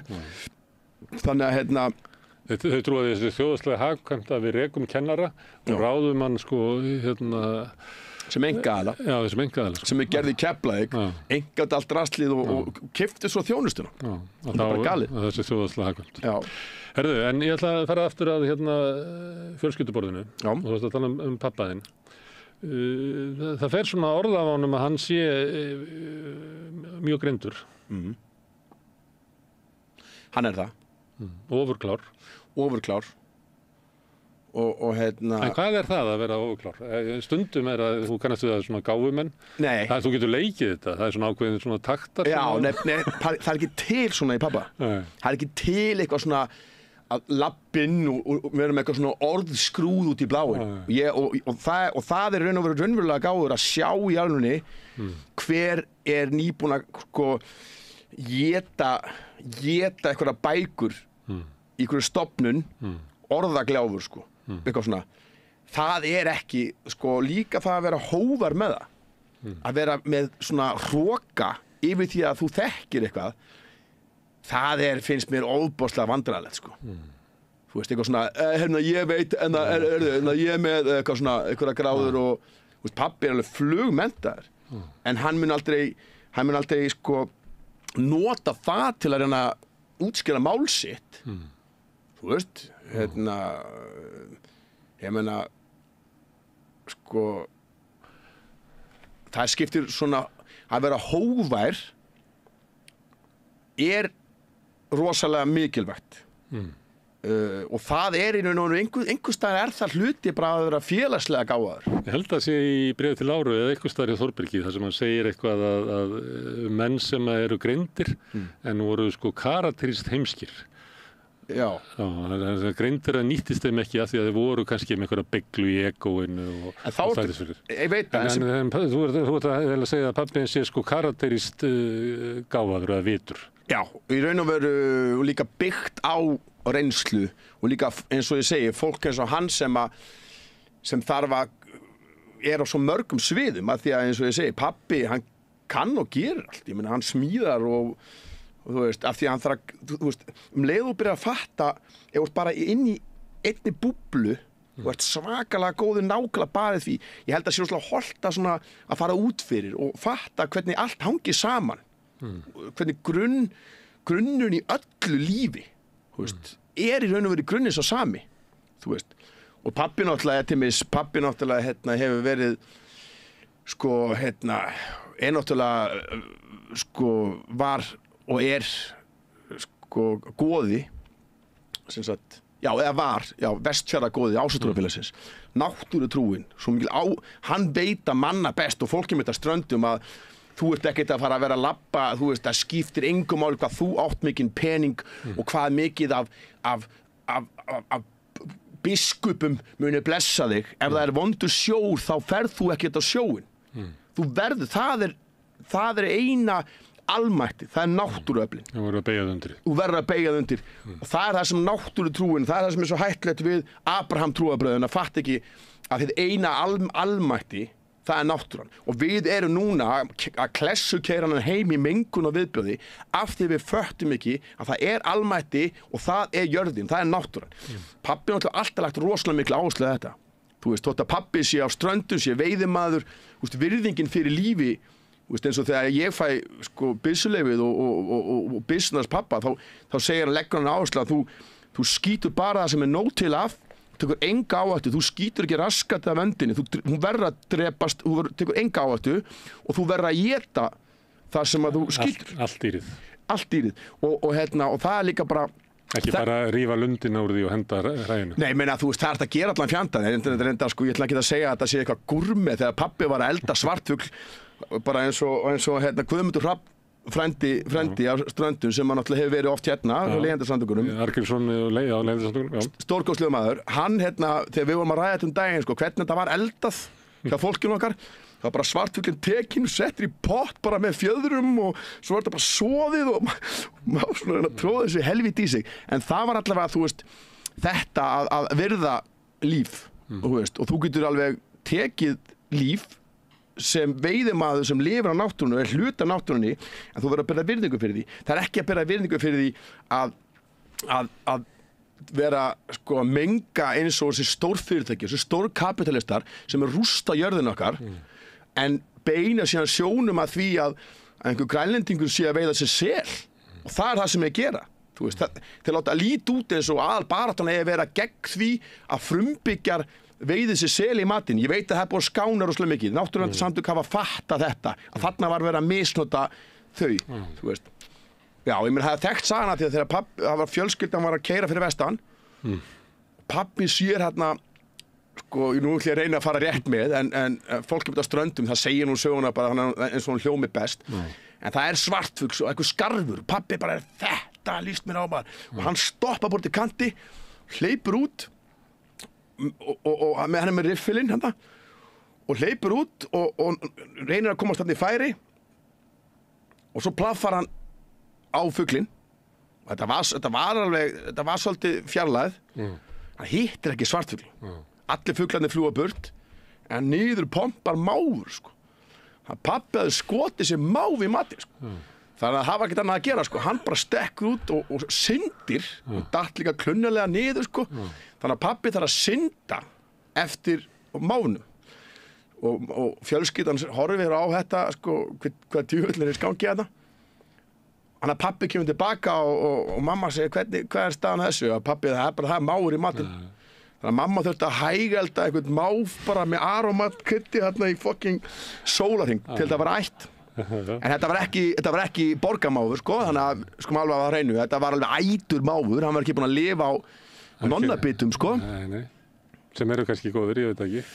Borgarmáfur? Nei, svona nonnabitandir, þau eru gott máfóður, ég veit ekki, ég hef ekki smakkað það. Ég veit það ekki, sko. En maður má ekki skjóta neitt nema sem ætlar að borða, og maður borðar það sem maður skýtur. Já, en sérðu, af því í þessu samhengi, það sem þú vorst að tala hvort það sé verra núna, þessu stórkapitali gerir líka, það vill hafa okkur á þeim stað að við eigum ekki möguleika á að lifa af sama hvað við erum duglegt fólk. Svo þegar pabbi sagði, þegar ég var að spurja pappa út í þetta, hvernig það var á Hornströndum, pabbi sagði bara, já, við vorum fátæk, en okkur hafa nóg að borða. Þeir, sko, stórkapitali vill líka taka af okkur möguleikan á að bjarga okkur. Þú veist, því alvöru fólk sem í alveg duglegt fólk sem getur bjarga sér, það lætur ekki gabba sig að þessu drasleríi sem kaupa upp allt. Þannig að við höfum ekki möguleika. Svo kvótakerfið. Það fullt af duglugu, harðduglugu fólki sem við geta farið út og fiska sér í soðið. Það má ekki. Að þegar stórkapitalið, kvótakapitalið, þeir vilja eiga möguleikana á öllum manneskum á að lifa af. Þannig að þú endur með að vinna einhverju helvítis versmiðu hjá þeim á því kaupi sem þeir ákveða að þeir munum borga okkur. Það sama með eins og á ströndum, með það var að selja landi undan okkur. Þú veist, og ég meina Jim Ratcliffe, hver djöfullinn, einhver engilsaxi búinn að kaupa hérna upp 1,5% af landinu okkar. Nei, allan vopnaverð. Þeir engavæða allt. og það verður enga allt undan okkur. Hann segir þurfa að bjarga laxastofninum. Já, einmitt. Þarna var einhver PR-snillingur sem segir bara, segðu bara á þetta, bjarga laxastofnum. Og það er að sama með orkupakka og ég segi það og nú eru allir libbafélaga mínir bara, nei, orkupakkin er geggjað, nei, hann er markaðsvæðing á orkunni.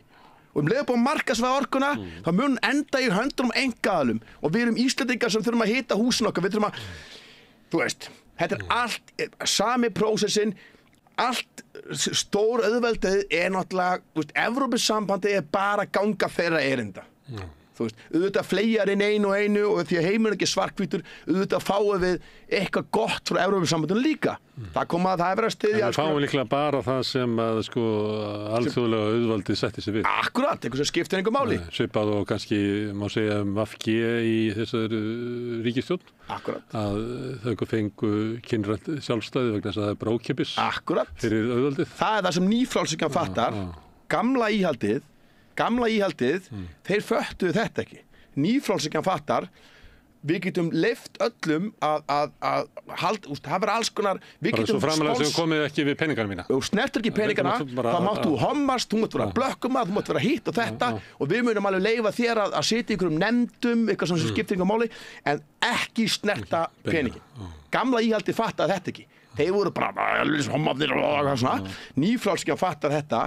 Og þetta er náttúrulega af því að... Þetta er nú að snúast eitthvað við, því að þarna síðan kemur annar tónn með Trump og Le Pen og Meloni og... Akkurat, af því að mótsvarið, þeir munu láta lít út leið og þeir eru búin að halda áfram að klessukera og rústa öllu, þá kemur kapitalið með nýtt útspil sem er náttúrulega já, heyrðu, það er allt í hakki þetta núna, það er ekki út af kapitalismunum, nei, það er út af þessu frjálslinda dæmi, þetta er allt hommunum að kenna, þetta er allt flóttamönnum að kenna, þetta er það sem að stórkapitalið hefur vitað og á meðan það hét ekki sem stórkapital, á meðan það hét Rómaveldi, þeir munu vita að þú þarft alltaf að láta vinnandi fólk sem er alltaf á þeim enda sem tapar, halda að þetta sé göllunum að kenna, eitthvað, þú veist hvað meina. Þú talaði, ég Ástrík og Stenrik, þetta vinn okkar. Herðu, mér finnst gaman að heyra þig talað um pappa, þú byrjar mikla virðingu fyrir honum. Já, það ger ég. Það er alltaf gert? Já. Og hvernig hefur samband ykkar verið? Bara alltaf gott, ég meina eins og ég segi, Hann er pabbi þinn, myndur þú segja að þið væru vinir? Já, við erum vinir, sko. En það er samt að hann er pabbi þinn hann er öðruvísi vinuð en heldur aldrei aðrir, er það ekki? Já, en pabbi hefur alltaf verið svona, pabbi hefur ekki talað, til dæmis, hann er útskýrt fyrir mér, þú veist, þetta að segja, gerðu eins og ég segi, og af hverju? Af því ég segi það, hvað svona? Og sannlega segi ég yður. Já, það er frekar, það har alltaf verið svona, það er útskýrt, af hverju, af hverju... En vinnur hann alltaf, það er diskussjónir? Eða vinnur... Nei. Kannst þú unnið eitthvað? Já. Leifðu þeir að vinna? Já. Ég meina, leifðu þeir að vinna. Eða vannstu bara? Ég meina, hann náttúrulega, þú veist, eins og þegar stundum höfum við verið að deilum hluti, alls konar hluti, gegnum tíðina, mjög oft tengt heimsmálunum. Og síðan hef ég komið bara með góð rök, þá hefur hann sagt, sko, bara, já, gott og vel. Það er ekki til, af því það er líka hluta félagslegri gáfu, að fatta, þetta eru góð rök. Þarna komum við að því að einhver sem er búin að raða á sig alls konar stúdentshúfum. Bankarinn niður að því að þessi ógnaður að þú fáir að vinna þetta. Já. Þú getur vaðið uppi með einhverja vitleysu eftir. Nei, akkurat. Ég held svona eins og maður ætti að sjá fyrir sig einhverja gríska heimspekinga. Ég meina, snerist þetta ekki allt að við ræðum málin og komum með rök og einhvern veginn og við erum bara með sama tilgang að sem flestir, það var aldrei deilt það að samfélagið ætti að hafa það gott og eins og ég segi, fólk sem á pening það má líka hafa það gott, en það getur ekki haft svona rosalega mikið pening og meðan svona margir eru fátækir. Fólk sem vinnur tvöfaldan vinnudag og er samt fátækt, þá veistu það peningarnir eru á röngum stað, þá veistu að auðlindirnar eru ekki að þjóna þeim sem eru að vinnu. Leið og sammála þetta og allir eiga skilja líf og frelsi, þak yfir höfuðið, vatn, mat og allt þetta, þá gætu við deilt aðferðir, skilur við. Og og það var alltaf, og ég meina sama með mömmu, mamma flugvél gefin. Ég ætla eiginlega að segja það, þegar við erum að tala svolítið um pappa þinn, en ertu ekki svona mömmustrákur frekar eitthvað? Nei, ég bæði, sko. Já, ég bæði. Það segðu mig frá mömmu þinni.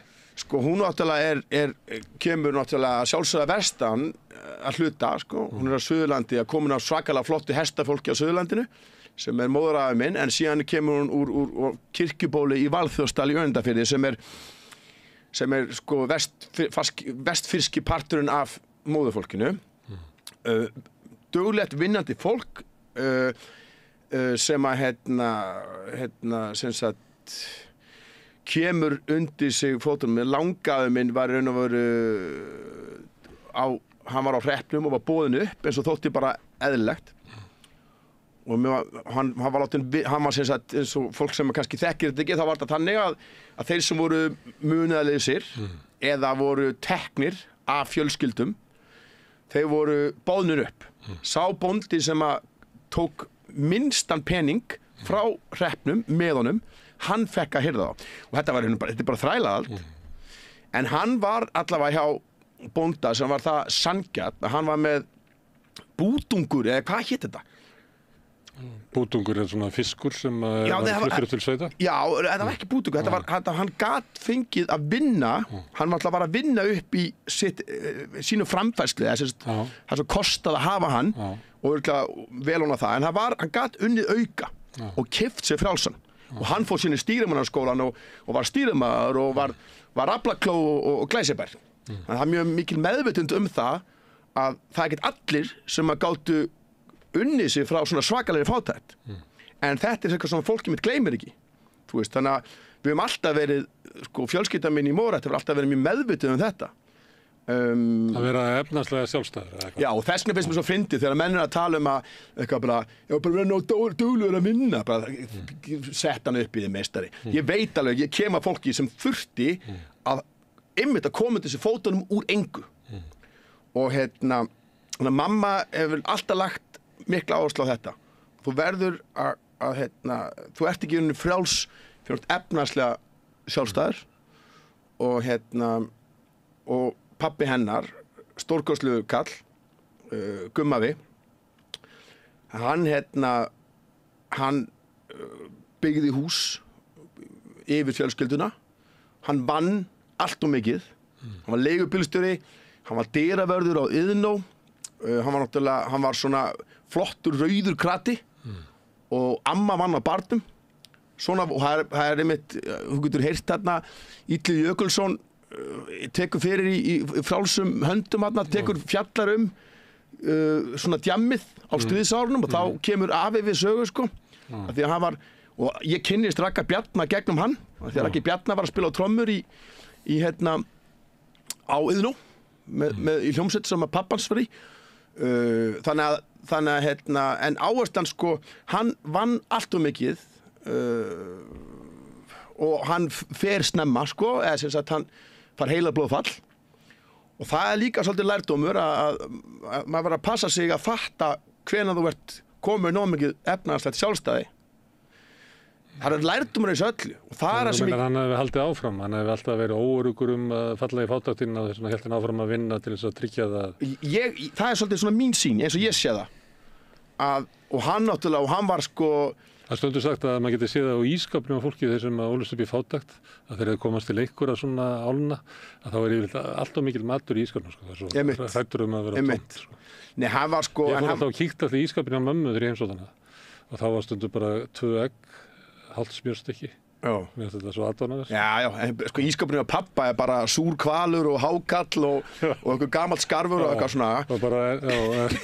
Og bara rom hjá þér að maður kælir ekki rommið, Gunnar, það er langt sem þú er drukkið, sko, en það er bland, sko. Nei, hann var, sko, svakalega flottu kall. Guðmundur Magnússon, hann var svaka hestakall og átti flotta hesta og svo leið og hann átti pening þá átti hann flotta leigubíla, hann fór til Þýskaland, þeim tíma sem að fólk ferðaðist ekki. Skilurðu, gæi sem kemur að vinna til fólki, hann vildi eiga hafa einhverju höndunum sem, veist, hann fór og ég náttúrulega kampaðins kommi svolítið. Ég hef gaman alveg af sömu hluti sem kostar pening. Það kannski svolítið frá honum. Hann átti Ronson kveikjara, hann átti Ray-Ban, hann reykti vindla. Þeim tíma sem að þú áttir ekkert svoleiðis. Hann átti útskorna vindlakassa.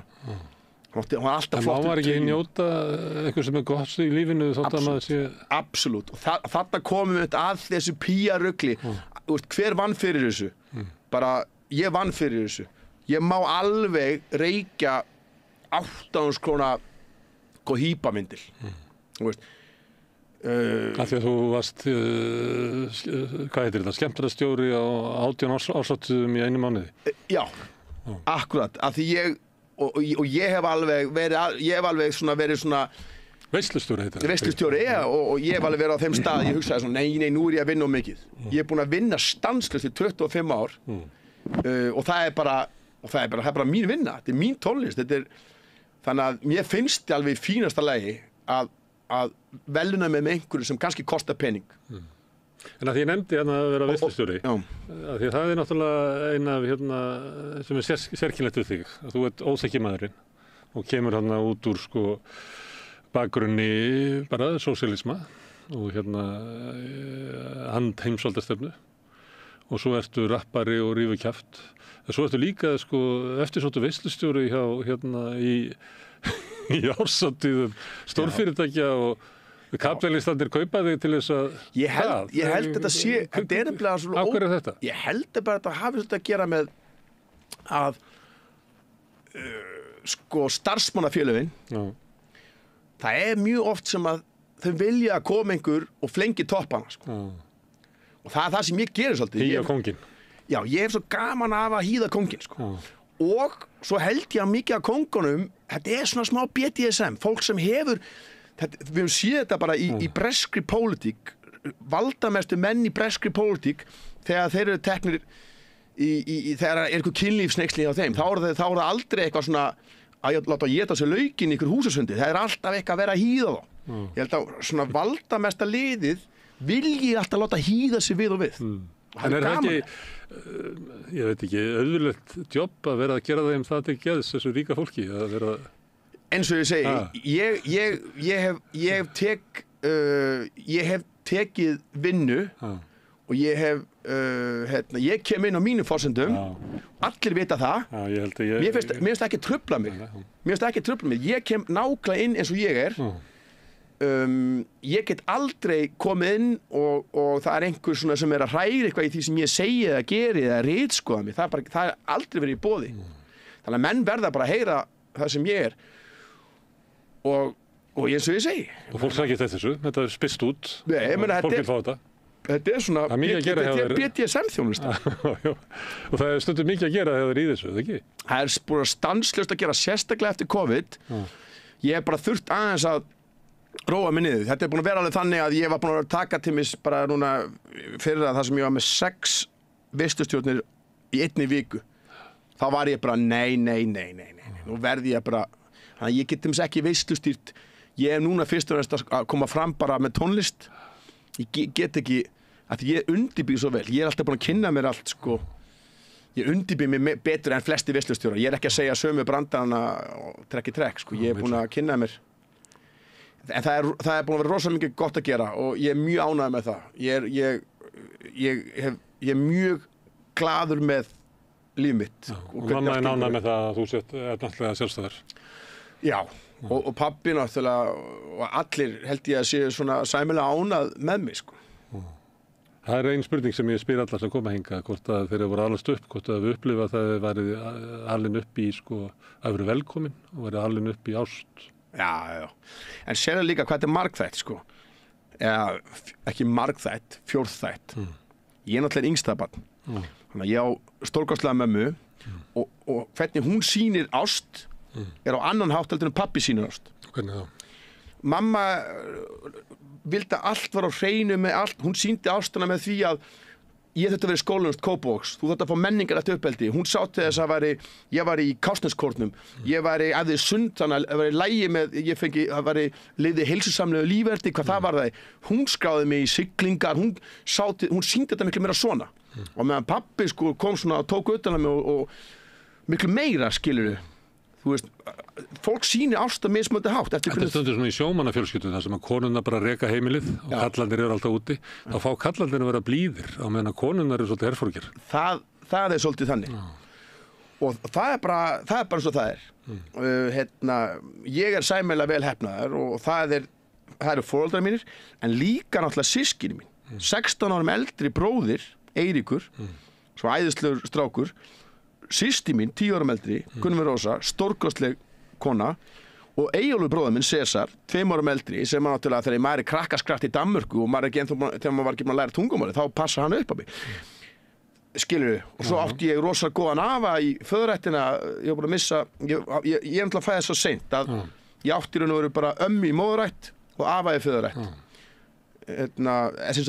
Afi minn í móðurættina, hann var veikur lengi, sko. Hann fekk blóðtappa, snemma. Ég kynntist honum aldrei sem heilbrigður manni, sko. Þannig að ég er með rosalega gott bakland. Allir ánægðir með þig. Allir til að taka þau upp. Já, það er lýgilegt, sko. Klípi í kinnina á þér og segja... Já, ég var með svona bollukynna, sko. Það var lýgilegt hvað, já, ég er með rosa gott bakland og eins og ég segi, heimurinn ekki svarthvítur, það er fólk sýnir ástina með mismunandi hætti. Föðurfólkið mitt á Ströndum var miklu meira alltaf að kjassa mig og kissa mann og taka utan um hann, sem er bara lífsnauðsynlegt. Og maður myndi halda að það væri svona hálfgerð tröll þarna á Ströndum. Þetta eru tröll. En þau eru blíð tröll. Já, þetta eru galdramenn, sko. En eins og ég segi, aldrei að vanmeta hvað það var heilbrigt að vera svona afskekt. Það voru ekki sýslumenn, sýslumenni fóru ekki svona norðarlega á strandið, prestarnir fóru ekki svona norðarlega á strandir og það er svo mikið leiðindi sem kemur með því, með sýslumennum og prestum, þegar þeir voru að valda fólk, sé að koma og skipta sér að lífi fólks. Sem þeir eru laus við. Við byggum bara, við föttum, sko, eins og ég segi, nú bjó ég ekki þarna, en fólkið mitt fattaði að búa til samfélag sem var bara byggt á því að hvað þurfum við til að samfélagi gangi upp. Og það var ekki vera að flegin einhverjum tilvittunum í einhverjar gamla skruddur eða einhverjar lagabækur frá Danmörku eða eitthvað svona bull. Ég eignaðist dóttur og þá voru sko systkini hennar 23 og 20 ára. Og ég sagði við að þið verðið bara að semja nýtt hlutverk, sko. Þetta er ekki að vera bróðir eða systir, þið verðið að vera svona samblanda bróður og systur og kannski og afa eða eitthvað. Þið verðið að vera einhvern veginn spila þannig rullu í lífinar, taka kannski að einhverja svona uppeldisskyldur og þið verðið að semja þetta hlutverk, því þetta er ekki alveg til. En þegar þú ert að lýsa eldri systkinum og sérstaklega kannski Eiríki, að þá er hann með eitthvað svona hlutverk, hann er svona bróðir en er líka svona eitthvað svona mentor eitthvað. Þetta er svona sérstakt hlutverk að vera svona miklu eldri systkini, sko. Já, og líka eins og ég segja. Að bróðurinn sem er næstur þeir eru náttúrulega, það er allt annað hlutverk sem hann hefur. Já, algjörlega. Og líka, og ekki síst menningarlega. Því að Eiríkur bróðir minn náttúrulega var á fullu í tónlist, spilaði á bara fjöldan allavega hljóðfærum og hann var í leiklist og hann var að gera rosa mikið. Hann var í, sko, hann gaf út, hann var í, sko, hljómsveit, Spastic Funk, gáð plötu og allt, sko, þegar ég er krakki þannig að þetta menningarlegi parturinn sem kemur frá systur minni og elsta bróður minnum er líka mjög stórt, sko, af því að pabbi og mamma náttúrulega var með svo stórkostlegt textalega séð, ljóðskáldin og bókmenntirnar og allt þetta mikilvæga gamla íslenska og síðan koma systir mín og elsti bróður minn náttúrulega með rhythman og Stevie Wonder, Grandmaster Flash Furious 5, bara þegar maður er krakki, þú veist, Houdini, Parliament Funkadelic, allt svarti rytmi og rappið mitt enda náttúrulega og rappið á mér og César er náttúrulega blandan af þessu. Íslenskur bókmenntarfur mætir rytmanum. Við erum aldrei upp á svartri tónlist, bara, það er það sem við hlusta á, funk, reggae, soul, það er okkar rytmíski grunnur og síðan færðu textana sem er náttúrulega íslensku bókmenntirnar og ljóðlistin og alveg bara aftan í Íslendingasögurnar þar sem við fáum frá mömmu og pappa, sko. Þetta er stórkostlegt uppeldi að þessu leyti þá er þetta algjör guðskjöf. Það er oft sagt að lífi verði ríkast það sem að eitthvað svona tvennt ólíkt mætist þegar það sem að hafið mætir landinu og ströndinni, þar er mesta lífið. Já, en eins og ég segi, já. En hérna, þú maður sýst eftir í Finnlandi, Já. Svo fluttuðu til Danmerkur. Já. En hvað er þetta gamalt þá þú kemur til Íslands? Flytjum sko endanlega heim, ég ætla ekki 9 ára gamall. Og þá en ég flutti heim, tók 1 ár. Þar sem að mamma flutti heim og pabbi var áfram út að vinna. Þannig að ég flutti heim til ömmu í Barðavoginum. Og þá var ég í Vogaskóla. Svo flytti ég heim endanlega flyttum við heim. Þannig þú ert eiginlega ekkert Kópavogsbúi, þetta er eiginlega bara Dani eða Vogahverfinu. Það eru Hlíðarnar, það Grefi, þess að Vistæn. Þú ert harðfullorðinn maður þegar loksins kemur þetta til Kópavogs. Ég myndur ekki segja þessi harðfullorðinn, en þetta eru Hlíðarnar, þetta Grejó og Hungdíð sem Vistæn, sem útferði Kaupmannahafnar. Þetta eru Vogarnir, ekki vogar í vitleysu heldur. Voðnir hér. Já, ég var þar nokkrum ára undan. Æðislegt hverfi. Og síðan flyttum við til Vallensbekk sem líka annað hverfi, útkverfi Kaupmannahafnar. Síðan flytti ég í Vesturbæinn, var í Vesturbæjarskóla. Og KR? Hvað segirðu? Og KR? Já, ekki svo mikið á þeim tíma. Jú, ég var á íþróttanámskeiðum hjá KR. Já. En síðan flytti ég fer úr Vesturbæjarskóla í Þingholtsskóla 11 ára gamall flytti ég í Vesturbæinn í Kópavogi og þá vorum við komin það verður svona heimil svona þú veist, það verður svona heimilið okkar svona, þá flakkið hætt við vorum svo mikið að flakka út af vinnunni hjá pappa og En það hafa verið svona mikið í Danmörku. Já. Það lítur að hafa svona okkur áhrif á þig. Absolutt. Ég man að það einhverju heimildamindir sem heita 7up, þar sem byrjað á því að vera búið til einhvern tímann á 7. áratugnum. Já. Það sem bresk heimildamind, það sem verið að tala við krakkar sem 7 ára. Svo hafa þau fyllt þessu fólki eftir. Ég held að sé nýjasta myndin þessi orðin bara að vera náttúrulega 70, sko. Já. Og þá var manni að ég upphafi myndina og það segir, færðu mér 7 ára barn og ég skal segja þér hver það er. Og þá var hugmyndið svo að þú sért eiginlega mótaður á þeim tíma. Já. Að það sé komið svona eiginlega margt fram sem að mun lita æviðina eftir. Þannig það mótast allt í Danmörku og þér. Mjög mikið. Og eins og ég segi, menningarlega áhrif eru eins og hip-hopið. Ég meina, Sesa var byrjað að pop-lokka og electric boogie bara meðan við erum krakkar. Og eins og ég segi, þegar þú veist, hip-hopið Dani voru líka fyrstir á Norðurlöndunum til að rappa á dönsku. Strax 82, 83. Þetta hefur rosalega mikil áhrif. Líka náttúrulega bara það að búa í bara verkamannahverfum. Íslendingar almennt hafa farið flutt í nám og vinnu til Norðurlandana og ekki fatta þetta sem að aðeins meira hjá Dönum og Svíum að vilja ekki búa innan hvert sem við búum bara í verkamannahverfi og eins og ég segi, þetta er sósíaldemokrátíska verkamannahverfi, okkur skort ekkert, það var ekkert að þessum hverfum, þetta voru frábær hverfi, en þetta eru verkamannahverfi. Þannig að bestu vini mínir, þeir hétu Rasmus, Nedjedin, Murat, maður fattar það alveg. Og maður fattar líka, og sér bara eins og þegar við búum í Vallensbekk, byggum í svona, og þetta er einhverju hluti sem að síðan seinna að skilgreint sem gettó. Þú veist, þeir byrja að skilgreina í Danmörku, þetta eru gettó og eitthvað svona. Ég meina, já, ég leið aldrei þannig. Það tala svona fellahverfið á Íslandi. Já, einmitt. Svo tala maður við fólk sem ólst upp þar. Ég bjóða reyndar tíma en ég myndi ekki segja að alist upp þar. Að það talar ótrúlega fallega þetta hverfi, sko. Ég þekki fullt af fólki úr alls konar hverfum, bæði á Íslandi og eins og sé, mér leið bara mjög vel og mjög skemmtilega æsku. Þú veist, það ein minning. Ég 8 ára gamall og ég var með Murat og Nedjedin sem voru góði vinir mínir. Og svo áttum við að leika okkur, sko. Við vorum búin að klára skóladaginn og við ætlum að fara að leika okkur eitthvað. Og þá vilja þeir ekki fara heim til sín, sko. Þetta er svona lærdómur, svona eitt af því sem maður svona átta sig á því hvernig heimurinn að þeir vildu aldrei fara heim til sín að leika. Alltaf að fara heim til mín að leika. Og sko við byggum í Valensbekk, þá var þetta raun og veru bara, það var eitt svefnherbergi og þar svaf pabbi og við bræðirnir og svo var bara stofan sem var líka leikherbyggi. En það var líka vinnan þegar pabbi stundum vann heima, hann vann yfirleitt upp á Oddvarstofnun og þar, og þá stundum gat man ekki leikið hjá mér. Og þá var ákveðið að fara heim til þeirra og þeim langaði það alls ekki. Svo förum við heim til Múrat. Já. Og þá fattaði maður af hverju var ekki hægt sko að fara þangað. Þá var hrægt sko að því að þú veist, þarna var að tala að leikfélagi mínu annar var kurdi og hinn var Tyrki. Og Tyrkirnir hræktu á kurdan sko. Og það var ekki hægt að fara heim til þeirra að leika.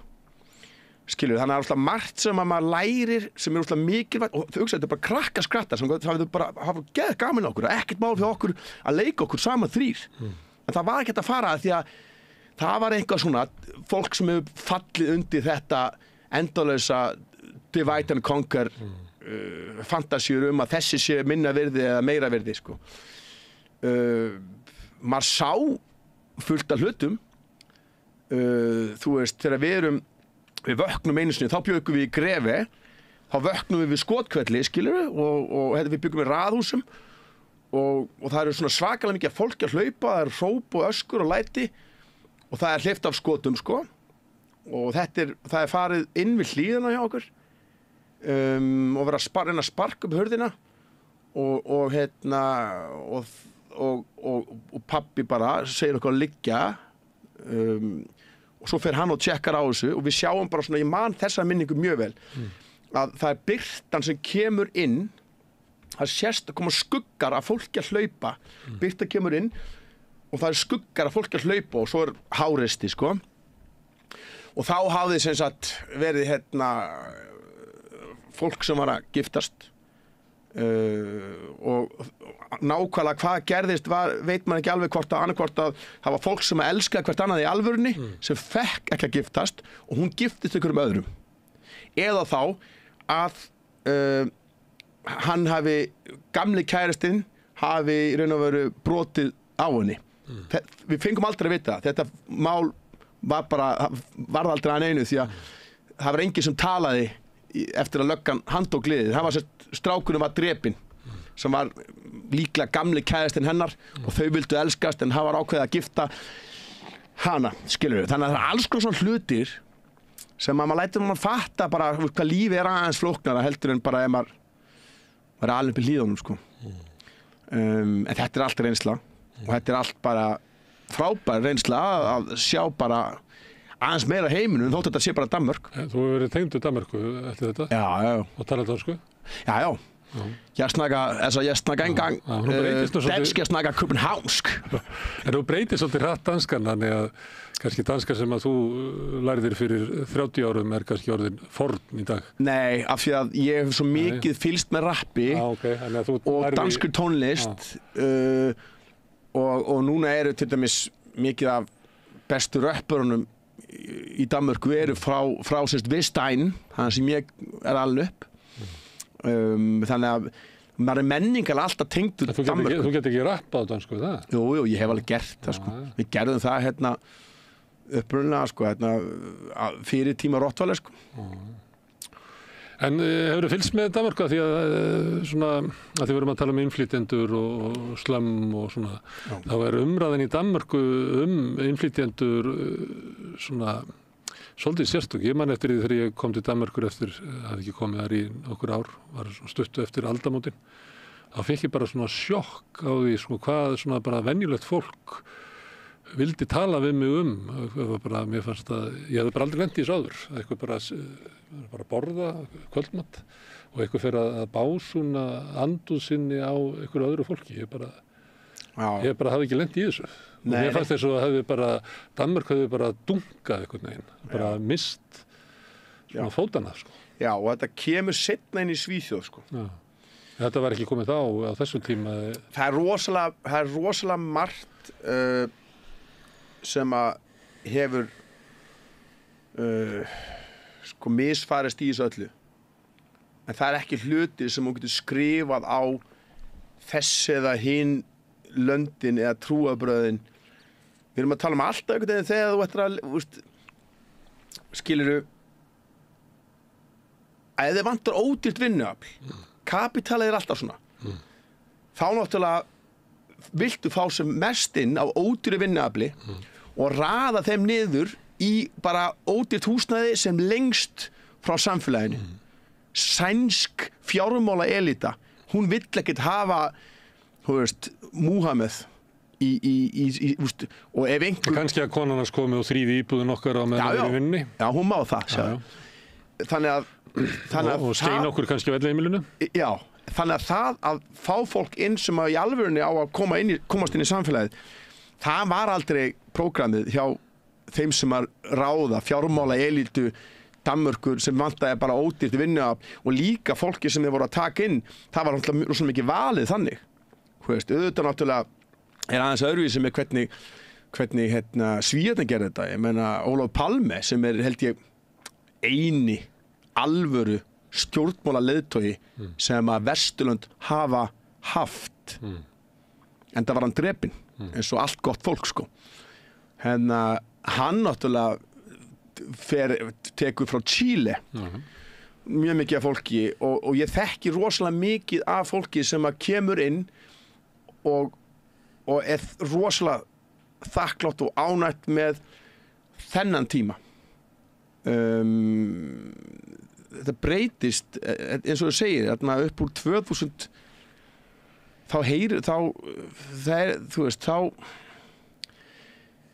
þá sérðu afleiðingarnar af því sem var gert rangt og þú kennir ekki fólki sem að fæðist í samfélagi sem að er svona svolítið lokað af, það er búin til gettó þú veist, af því að þeir vilja ekki hafa Múhameð innan á sér skilur. Hins vegar þú veist eins og til dæmis þegar júgoslavnesku nýbúarnir í Svíþjóð þú veist, það var gert allt öðruvísi. Þeir komast miklu hraðar inn í samfélagið. Ég held að sjálfsögða fjöldin skipti máli og hvernig þetta er gert. Við getum lært óslega margt af því til þess að vera ekki allt í einu komnir í þá stöðu að það eru komin vandamál sem eru skrifið á reikning fólk sem er bara að reyna að finna sér betra líf og betri tilveru og öryggi. Og síðan náttúrulega erum við líka náttúrulega við erum líka með annað vandamál í þessu. NATO eyðileggur ríki eftir land, bara rústa löndum eins og Afganistan, Írak, Sýrlandi, Líbíu og tekur ekki afleiðingunum að því sem er að fólk fer á flótta.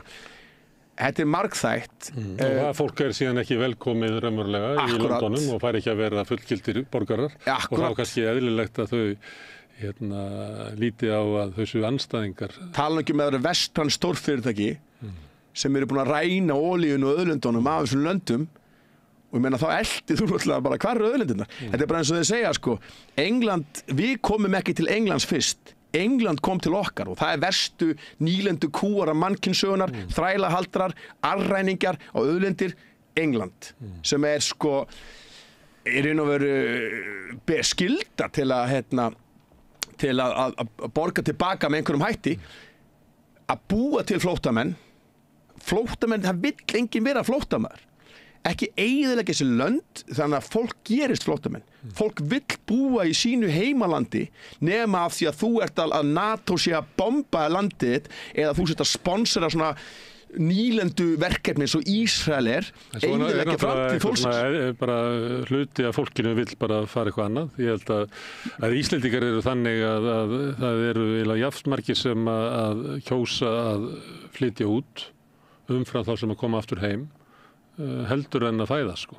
Þannig ef þú myndir bara skilja Íslendinga eftir þá fjölgar okkur ekki og við getum ekki fjölgað af því að við svona lekum af því að fólk vil bara frekar vera eitthvað starf. Það er efnaðslega flóttamenn frá Íslandi. Það var náttúrulega eftir hrun var bara alltaf ekki verið 10.000 manns sem að fluttu til Skandinavíu. Ég meina þú veist, mér finnst ennþá jafn skrítið að fara inn á spítala í Danmörku, að fara inn á spítala í Danmörku og einhvern veginn, ég er alltaf einhvern veginn að leita hvar á ég að borga. Þú veist. þú veist, það ennþá, en þetta allt auðvaldið mun rústa þessu öllu. Þeir munur eyðileggja velferðarkerfin og einkavæða öll. Þetta allt, svona framtíðin hjá Norðurlöndunum, en þetta ennþá skárra. Í Danmörku og Svíþjóð, það eðlilegt að Íslendingar vilja fara út, en ég að tala það eru milljónir flóttamanna sem að vilja vera heima á sér, þar sem þeir fæðast og alast upp, en geta það ekki. Af því að Vesturlönd hafa rænt træðulundum, sprengt löndin þeirra, viðskipta þvingað, af hverju Venezuela allt í hakki. Það vita allir að þetta eru erfiðustu viðskipta þvinganir sem nokkur land hefur fengið á sig. Þú veist. Já. Herðu, förum aðeins aftur. Erpur, af hverju heitir erpur? Vegna þess að það var búið að klára alla skildurnar við ömmur og afa í nafngiftum. Sem sagt, Eiríkur Guðmundur, það var búið að klára afana báða, elsti bróðir minn. Það var búið að klára að heiðra afana báða. Gunnvör Rósa, sem amma í föðurætt, Eyjólfur Bergur. Þannig að það er svona bara klára helstu. Þú kallar César, ég veist það. Já, að því að hann var sem sagt... En það er sviðsnafnið hann, en þú er bróðir hann sem kallar hann César. Já, en það er náttúrulega, hann náttúrulega kallar, áður en hann var skírður, hann kemur, hann sem sagt, hann getinn í Afríku og tekið með keisaraskurði. Þannig að áður en hann var skírður Eyjólfur Bergur, þá gekk hann undir nafninu César Africanus. César keisaraskurðurinn og Africanus er svona örgulega eitthvað latínu, rómverst eitthvað. Er ekki eitthvað svona messa sem til eitthvað svona tónverk sem heitir þetta? Það getur vel verið. Þetta er eitthvað sem þú þurftir að spyrja hann út í. En þannig að ég fæ í raun og veru bara nöfn úr Íslendingasögunum og Erpur er sem sagt Erpur Meldunsson. Hann er þræll, hann er írskur þræll Auða Djúpúðgu. Og þegar hún nemur land, þá er hún svo snjöll að hún tekur svona þrælana sem hún skynjaði að gætu orðið bakland fyrir hana og hún gefur þeim frelsi. Og Erpstaðir í Dölum er landið sem hann fekk. Og Þórólfur, hann var sko fallegur, góður og sjarmerandi og æðislegur bróðir Egils Skallagrímssonar, en hann var ekki gæfamaður, þannig að það varð að vera annan nafn með. Þórólfur var drepinn sko. Þannig að þess vegna ertu með Erpsnafnið sem er í raun og veru þræll en fær síðan land og verður stöndur bóndi í Dölunum. En þú þekktir hann áttur ekki? Stundum er sagt að sko fjórðungi bregður til föður og fjórðungi til móður og fjórðungi til fósturs og fjórðungi til nafns. Að það sé ekki alveg ókeypis að skýra barn í höfuð á einhverjum. Nei, en sérðu sko, það eru mjög fáir erpar þegar ég fæ nafnið. Ég sá það einhvern tímann með minnir að ég hef sikkert frétt að þú hefur fjölgað stórlega erpum. Já, það er rétt. Það er alveg rétt. Auðvitað, með fullir virðingu og bara fyrir sko meistarunum Erpi Snæ, fuglafræðing og Vestmannum. Það er full ástæða til að skýra í höfuð á honum, en hann kemur þetta bara einu sinni á ári í sjónvarpið og er að tala um lundavarpið. Þannig að kannski hefur hann haft minni áhrif á það, hvað heldur en ég. En þetta eru mjög fallinu öfn og þetta er svo æðislega, ég er búin að fylgjast með þessu svona hálfmanist að sjá alla nýju erpana, þetta eru stórkostleg börn. Og þetta eru rosalega oft sem þetta eru svona sjálfstæða, flottar stelpur sem að standi í fæturnar en eru einstæðar kannski. Þessi erpsættbálkur, hann er bara stækkandi og hann er glæsilegur.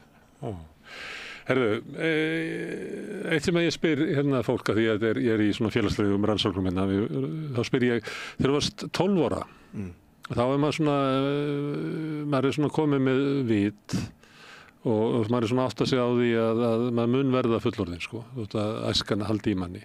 Þá svona koma kannski svona hugmyndir, svona hvað verður úr manni og hvað ætlar maður að gera? Manstu það, hvað Erpur 12 ára, hvernig hann leit á framtíðina, lífið sem var framundan? Já, ég held sko, mamma setti mig í leiklist bara á mig og bróður minn sko. Og ég var strax ég var byrjað að skrifa ljóð eins og pabbi. Fyrstu ljóðin, ég er bara 11 ára gamall. Ég var byrjað að skrifa rappteksta, á þeim tíma voru þeir á ensku og það var alltaf bara eitthvað bull sko, sem maður var að skrifa 12 ára sko. Það var ekki það góður í enskunni. ég var strax byrjað að sjá fyrir mig að ég vilja vera listamaður. Ég hef alltaf verið teiknari. Ég teiknaði, ég hef alltaf verið listamaður, myndlistamaður fyrst, en svo kemur allt hitt með og þá er þetta bara spurning tækni. Þú veist, ég meina, tjáningin aðalmálið, það var alltaf það sem að hjálpar. Og ég sá náttúrulega, systir mín skrifaði og gaf út ljóðabók um þetta leyti og elsti bróðir minn náttúrulega var á fullu í því í alls konar sköpun, pabbi og mamma líka. Mamma náttúrulega, hún var náttúrulega söng Sóley í Sóleyjarkvæðum eftir Jónas og Kötlum. Ef það hefði verið meiri peningar og svona, þá hefði mamma farið alltaf að leið í lífinu. Hún er svakaleg söngkona, svakalega ljóðelsk og þannig að þetta var lágin alltaf fyrir að ég myndi vilja vera listamaður og koma fram. Þú veist, og það var það sem er svona kannski líka. Ég hef svo rosa gaman af að djöflast og skemmta fólki, sko. Af hverju er það? Er það að vera svona yngstur og svona að njóta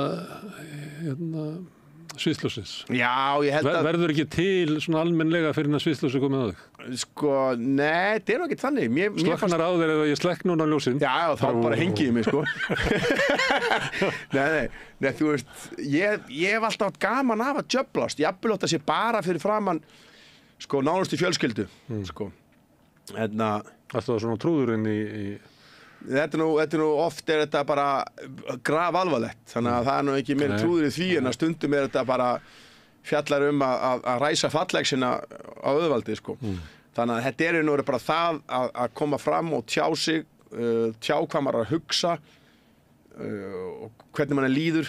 En þetta er ofta erfitt fyrir fólk, því að þú ert að tala um að vera listamaður og við hérna líka vorum að tala áðan um svona að vera ekki með þessa innri ritskoðun og þannig að einhver leiti hérna listamaðurinn að búa til úr sér þetta er einhver svona persónuleg geta í þessu og það er líka það að vera með sviðsljósi á sér og sem að reynist mörgum að bara rosa erfitt að þú veist fara og eru ykkur sviðsljósin og setja svo í stólinn og segja ég hefði átt að segja, ég hefði átt að gera eitthvað og það eru svolítið grimmið sig sko og eiga bara í mjög miklum erfiðleikum með það stundum þegar ég bið fólk að koma að hinga sem er nú bara eins og að spjalla við eitthvað í eldhúskrók í Sveitabæ þá eru fólk Það er vona séu fleiri sem að hlusta á okkur Já, ég sé, en erum við bara því svo bara vilt svo til að eitthvað hlusta sko Já, en það er svona, fólk verður svolítið upptekið af þessu og finnst eins og að sé fylgst með þeim og sem er kannski það sama og við vorum að tala um áðan að geta verið í sviðsljósinu án þess að vera með eitthvað svona ritskoðara í hausnum sko. En er þetta ekki þrúandi?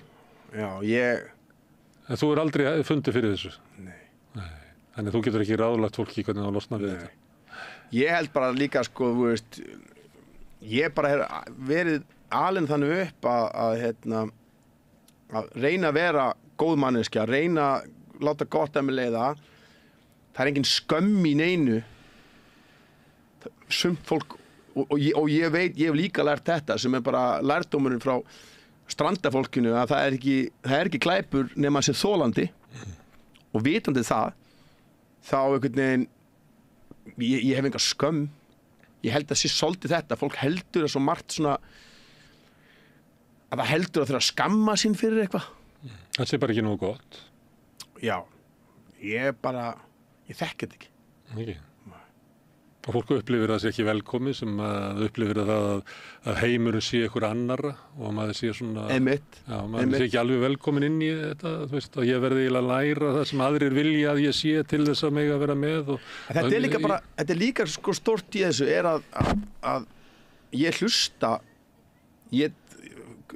fólk, fallegt fólk í kringum mig, og alveg í smá víðu samhengi ekki bara fjölskylda og vinir heldur líka góðir félagar góðu kunningar ég sé þetta allt svona í hringjum ég hlusta á það fólk en mér er drull sama hvað einhver ræpa út í bæ sem að skilur einhver algjör ræpa út í bæ sem er bara mér er drull, ég fylgist ekki með því einsinni Ég held að það sé líka svolítið mikilvæg lærdómur. En er það þannig, því að ef einhver bara hellir yfir þig og þá er það svona eiginlega mannlegt að svona rökkva aðeins tilbaka. Mann og mann? Þá náttúrulega strauja eða þú lest bara þig eitthvað. Heldur að ég sé að lesa, þú veist í alvörunni, ég held að það er rosa veikt og það finnst mér bara svona eins og að liggja yfir hvað einhver algjör ræpa er að rífa sig á netinu og þú veist, bara að því einhver einhvern veginn er með niðurgang. Já, ég veit að maður ætti að gera bara svona. Ég geri svona. En ég að spyrja að það sé bara eins og að þið verum hópdýr svona og eru í hópnum bara í fuglabergi. Ég ákveð hvað er minn hópur. Svo kemur allt í einhver máfur að þér og goggar í þinn máf. Í minn máf? Já, þú ert máfur. Já, ég sé máfur. Ég lítur ekki á það sem að ég er meira eins og kría. Hefur séð þegar máfarnir er eitthvað að reyna að gogga í kríuna fara inn í kríuvarpið. Það er ekki breyk, sko. Það skiptir líka miklu máli, sko. Þú veist, að ég bara legg þetta allt á borðið og bara hvernig ég er og hvernig allt sem ég stend fyrir og fólk þarf ekkert að vera sammálaði. En er engin svona yfir sjálf eða ritskoðari eða einn reiði guð inn í haustum á þér sem segir Erpur, þetta er nú ertu komin í algjöra steipur. Ég hef alveg farið fram úr mér. Já, svona efasemdir, það lítur að efasemdir þig. Nei, ég meina, nei. Þetta er bara meira þannig að þegar ég til missi mig, ég get verið stríðinn. Og þú veist, og ég er búinn að vera alveg mörg ár svona reyna svona að temja það. Það missa það ekki yfir í einhelti. Það er bara ógeðslegt og það var, þú veist, þá talaði pabbi ef það var haft samband frá skólanum þá settist pabbi niður með mér og sagði bara, þetta útskýra, þetta er eitthvað sem og ég tók alltaf mark á þetta og útskýrt fyrir mér og ég hef alltaf reynt svona að vera betri og betri í áttam og aðstæðum. Þannig að ég hlusta alveg á það og það er náttúrulega auðvitað yfir sjálfið þar, sko. En ég meina ef ég er að láta einhver svona kaviar étandi fróðufés og kapitalista ef ég er að blóðhýða þá ég engar, það er mér í fínlega, sko. Það þurfti líklega svoleiðis mann til þess að vera Johnny Nass. Já, en ég get alveg sagt þér með Johnny Nass að ég svona þetta var mjög erfitt mörg af þessum viðtölum fyrir þá sem að þekki Johnny Nass hann er ég að taka bara sko, við vorum að taka alls konar fólk og ég fekk alveg svona það tók á mikið af viðtölunum sem tók mikið á það tók ekkert á að tala við Gunnar í Krossinum, Björn Bjarnason eitthvað ráðherra, eitthvað svona en stundum var ég svona Efast hvort að það veri rétt hjá þér að vera að vaða inn á þessu skítum skóm inn í líf annarra. Já. Þetta var ógeðslega erfitt. Og líka því að ég verð fyrst frægur og þekktur fyrir þetta. Að vera í sjónvarpi og þetta var stærsti sjónvarpsþátturinn á þessum tíma. Skjár 1, stærsti sjónvarpsþáttur Skjás 1 frá Skjás 1 tímabilinu þegar það var ferskasti og opnasti miðillinn á landinu á þeim síntíma. Það er Silfur Egils og Johnny Nass. Það voru stærstu þættirnir. Þú veist, það var ekki alveg planið þegar ég fór í þetta, sko. Og allt í einu er ég svo mikið þekktur. Ég tek sjálfan mér rosalega hátíðlega þessum tíma sem listamaður og rappari og myndlistamaður. Ég er allt í einu miklu frægari fyrir þetta. Sem grínfígúra. Grínfígúra. Af því þetta voru bara mjög skemmtileg fíflalæti. Alltaf samt með undirtón sem var alvarlegur og sniðugur og ég meina ég var að segja hluti hérna bara í sjónvarpi sem að enginn gat sagt sérstaklega ekki á þessum tíma en ég fekk alveg ég meðleið þetta var pirrandi en það sko það átt að gera bara endalaust af Johnny Nass átt að vera bara að eilífu ég hugsaði að vera áfram eins og Silfur Egils ég held nú að bara áfram í genið margar sjónvarpsstöðvar. Johnny Nass hefði kannski orðið bara endað á RÚV í hádeginu og sunnudegi. Já. Við gerðum 2 seríur og svo löngu seinna 3. seríuna en ég hugsaði ég vil frekar einbeita mér að rappinu sem að það sé svona minn helsta tjáning. En eins og ég segi þetta var ógeðslega skemmtilegt og það er mjög lítið af þessu á netinu. Þetta var tekið upp á formati, semst beta. Þannig að... Ég sá daginn eitthvað inn á YouTube þar sem þú talaði við þarna nasistan. Já. Það er nokkur myndbönd af Johnny Nass inni á YouTube. Og það er... mjög fyndið og algjörlega... En þið finnst þetta eitthvað litið erfitt? Nei, sko, ekkert svo mikið kannski að djöflasti og Pála Arasinni óvaðsbónda og nasista Norðurlandi, en það voru önnur viðtöl sem ég ég fekk smá samviskubit, sko. Erfitt, sko. En í heildina, ég held í heildina þá bara hafi þetta bara verið mjög hollt og gott og skemmtilegt og sniðugt og stórkostlegt sjónvarpsefni. Enda fekk ég náttúrulega edduna fyrir þetta. Þetta var byltingakent, búa sér til svona karakter. Það var enginn í því, núna allir í því að búa sér til svona karakter. Þetta var náttúrulega mjög líkt Ali G, eða ekki? Ég meina það sko, Ali G náttúrulega sko, sem sagt, ekki orðin stór, hann ekki komið með þættir á myndirnar, en ég veit að Sindri Kjartans, sem var að gera þetta með mér, og Árni, þeir náttúrulega voru búin að sjá sketsa sem Ali G var með í einhverjum þáttum út í Englandi. Og mér fannst það vera, ég sagði bara nei, það verður að gera þetta bara alveg, þú veist, þetta verður að vera bara alveg íslenskt, þannig að hann bara, veist, ég horfði bara þegar þeir voru að sýna mér þetta, það ekki fyrir löngu setna sem ég sjálfur horfi á Ali G, sko. En enga síður, frábært sem að þetta Ali G dæmi var mjög sniðugt og hann náttúrulega að byrja náttúrulega á þessu konceptu með Borat og að vera svona tilbúin karakter yfirgengileg tilbúin karakter inn í raunveruleikunum og með svolítið, og alltaf með þú veist svona dýpri hugsun á bakvið þú veist, og það er raunverulega konceptið og það síðan eftir Johnny koma náttúrulega alls konar Silvía Nótt og fleiri og bara skemmtilegt, sko. Þannig að þetta var erfitt en skemmtilegt, sko.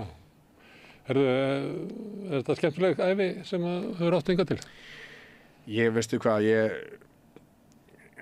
þetta svo gaman, sko. Og eins og ég segi, nú ætla ég ekki að hljóma eins og ég sé á Prozac hérna.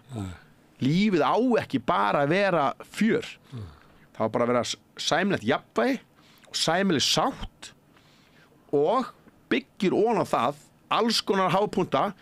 Auðvitað eru lágpuntar, það er aldrei þannig og fólk, sko, nú er ég alveg upp á, þú veist, ég tek ekki svona hausverkatöflur. Fólk Þú ert þjást. Það verður að vera, lífið verður líka að vera fólk, og ég meina, hvað gerir ég, eins og bara Copacabana plata mín, sem er fyrsta sólóplata mín, sem er ekkert sem ég er stoltar af, stórkostlegt verk, af því að það er svo mikið af svona margþættum lágpuntum eða hápuntum, ég veit það ekki, en þú veist, þar er ég að fara í gegnum, þú veist, ástar, þess að þegar ég eignast fyrsta kærasta mín sem ég er með í raun og veru í mörg ár og þegar það er í rúst, alla þær tilfinningar, það eru rosalega mikla tilfinningar á því. Bankahrunið, svikin, bara föðurlands svikin sem að íslensk fjármála elíta dregur yfir okkur. Þúsundir missa heimili sín, þeir eru bara með sitt í Panama, skilur. Það eru svo mikið reiði í lögum eins og Landráð, Reykjavík, Belfast, varðandi ástarævintýrin öll, þá ertu með framhaldið, þú ert með má ég koma heim og má ég koma aftur heim. Þetta þarf að vera, þú veist, gott líf á ekki að bara vera að þú setja að keyra þig áfram á einhverjum endalausum kvíða, lyfjum og drasli. Og ég hef til dæmis aldrei nota áfengi á þennan hátt. Ég hef ekki nota neinn lyf, ef mér líður illa, þá þarf ég bara að finna lausnina. Og mér finnst svolítið misskilningur í umræðinu að það eigi alltaf að deyfa sig. Þú veist, ég er alveg bókað, ég held að mamma og pappa nú snemma átt að sá því að það var nú örglegt að greina mig eitthvað. Og raða á með lyfjum. Það var bara ákveðið, það var bara nei, þetta er bara orkumikill krakki, hann það bara frá út að leika sér og ég var út að leika mér. Ég meina, það kom ekki vídeótæki fyrir inn á heimilið fyrir en ég var bara 13 ára eða eitthvað. Vídeótæki, sko. Og það máttu ekki horfa hvað sem er í því, sko. Þannig að þú veist, ég held að þessi stór hluti að því að vera manneskir að fatta að þetta er alltaf tilfinningar eiga ekkert að vera allar svona, en að vera með sátt og líka að fatta líka hvað er mikilvægt þegar að þú tekur dýfur að eiga bakland sem grípur þig. Það er svo gott við að stundum, ég sé það líka, ef vini mínir eða fjölskylda, ef ég skynja að það sé lágt rís á mönnum, þá hoppa maður inn, skilur. Þegar, þú veist, samfélagið er svo gott, því að þegar einhver er niðri og hinn er uppi, þá náum við jafnvægi. Og það er nú bara heildarhugsunum með allt í heiminum. Talan ekki líka við í samfélagi út frá því að við pössum á okkur minnstu bræður og systur og háni eða hvað djölum að segir þegar að fólk hefur þörf á okkur að eiga tilveru, sko. En þegar þú talar svona, þegar einhver er svona niðri og aðrir er uppi, að stundum rekst maður á fólk sem að maður er mann eftir með svona stóran loga inn í sér. Svo rekst maður á það og þá er login bara svona lítill. Og það er svona, maður er ekki alveg gefið hvað maður getur gert, sko, því að stundum er þetta bara svona, þetta er eitthvað einkanleg lífsglíma sem að fólkið á inn í og vitlaust það sem maður getur gert er að koma með einhver ráð eða klappa bakið eða...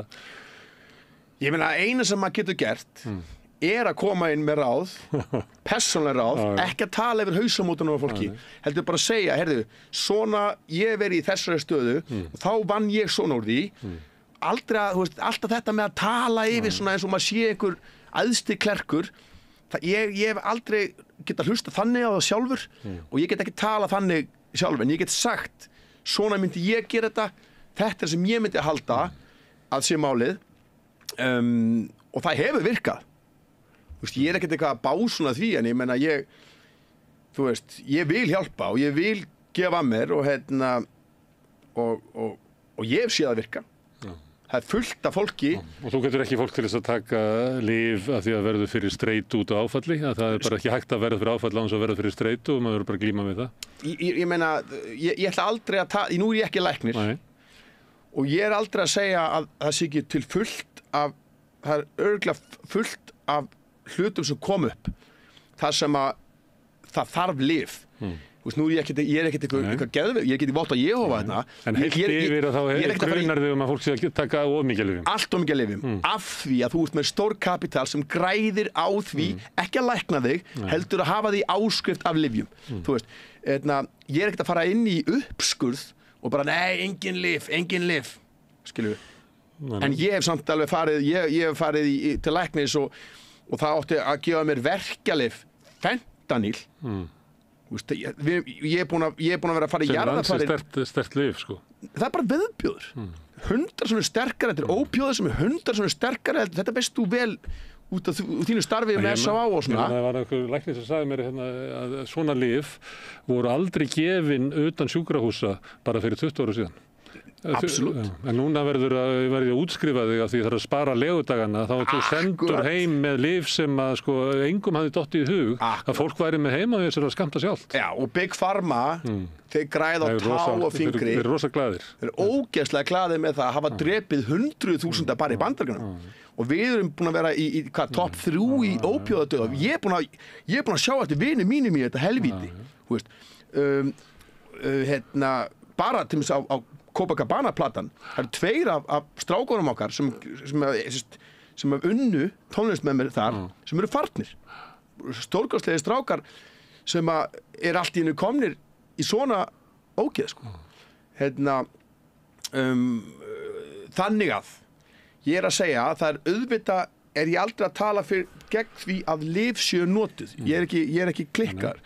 En ég er að segja að þegar að fjármálalegir hagsmuni fjármálaafla sem hafa fjárfest í lyfjaiðnaði, þegar þeir hafa meira að segja heldur en það sem að fólk sem þekkir til í heilbrigðisþjónustu, þá endar þetta svona. Á sama hátt og þegar að menn sem eru í diplómasíu í heiminum og vita hvernig þetta finna út og koma í veg fyrir stríð, þegar þeirra rödd er lægri heldur en þeir sem græða á stríði, sem eiga vopnafyrirtækin og þeir fara inn, þeir sponsora gæja sem eru bara eins og þetta hiski sem að situr á þingi í Bandaríkjunum og er að klappa upp stríðsklappamenn, þú veist, samaskapi það eru sko, 2 milljónir Bandaríkjamenn í fangelsi, það er búið að einkavæða stóran hluta af fangelsunum, auðvitað eru þeir sem eru búin að einkavæða fangelsun og græða fangelsum, auðvitað kaupa þeir stjórnmálamenn, lobbya fyrir stjórnmálamenn sem fara inn og segja 3 strikes and you're out, tekin fyrir cannabis, 3 röð og þú ert komin inn í lífstíð. Af hverju þeir græða á því? Græðir samfélagið á því? Ekki séns. Kapitalismi er versti óvinnur samfélags sem til er.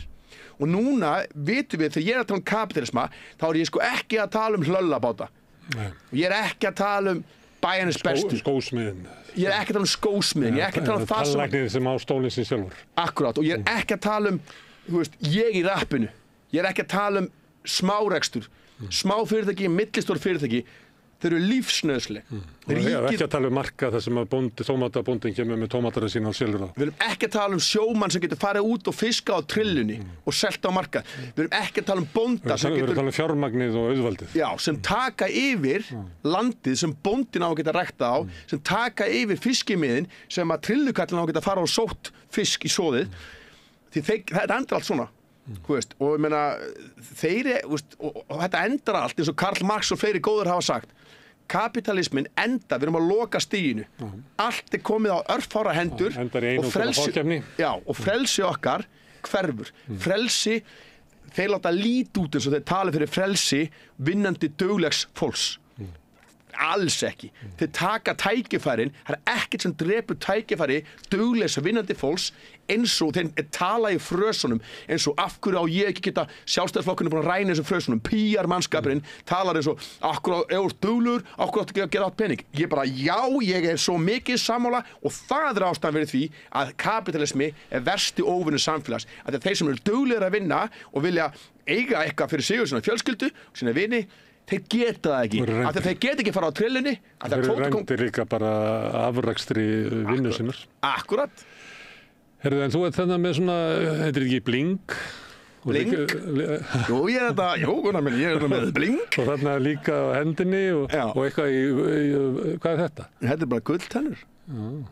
Sem eru lausar eða? Já, þetta er sko kapp. Ég spyr bara núna, eins og svona 65 ára gamall maður 1960, þarf það að vera með hár yfir á kragan, ég meina hvaða merkingu hefur þetta? Nei, ég er að spyrja það. Þess að þú talar svona, það sem svona rapparar hafa verið að tala um undanfarið, er svolítið svona til stuðnís kapitalismanum. Margir af þeim eru, þú veist, eiga sína skólínur og eru bara að vinna með Nike og hinum og þessum og svo eru menn alltaf að tala um sko bara peningarnir.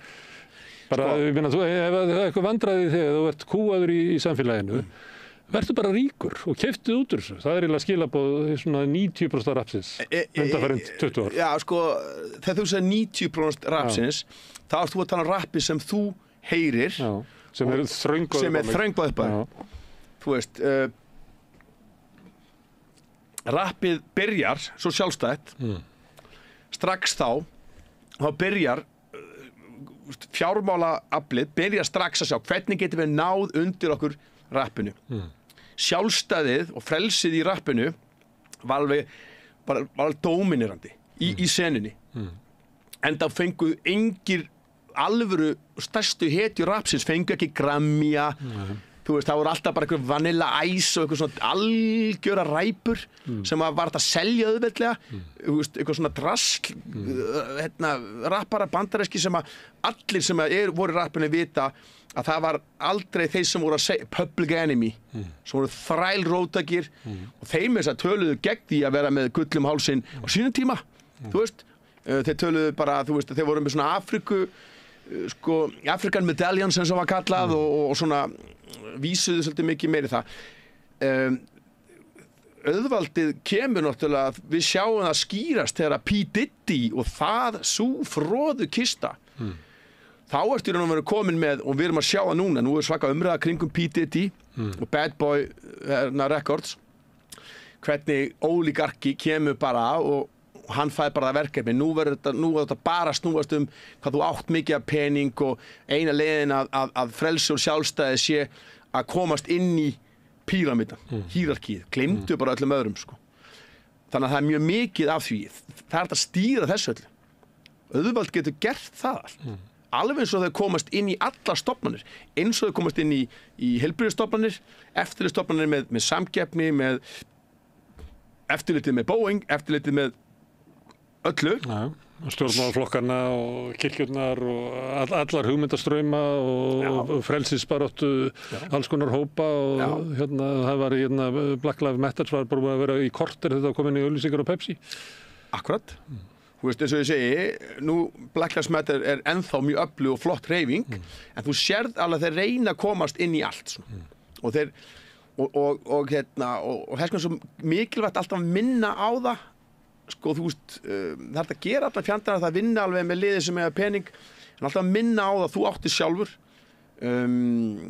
og mínir stærstu rappar hafa gert bæði, skilur, mínir stærstu fyrirmyndir, Dead Press, sem eru bara einn af mínum stærstu fyrirmyndum í textum og öðru, þeir hafa gert sína einn skólinu, en þetta komið aftur að því, þetta er þeirra að vinna í samstarfi við stórfyrirtæki, vissulega.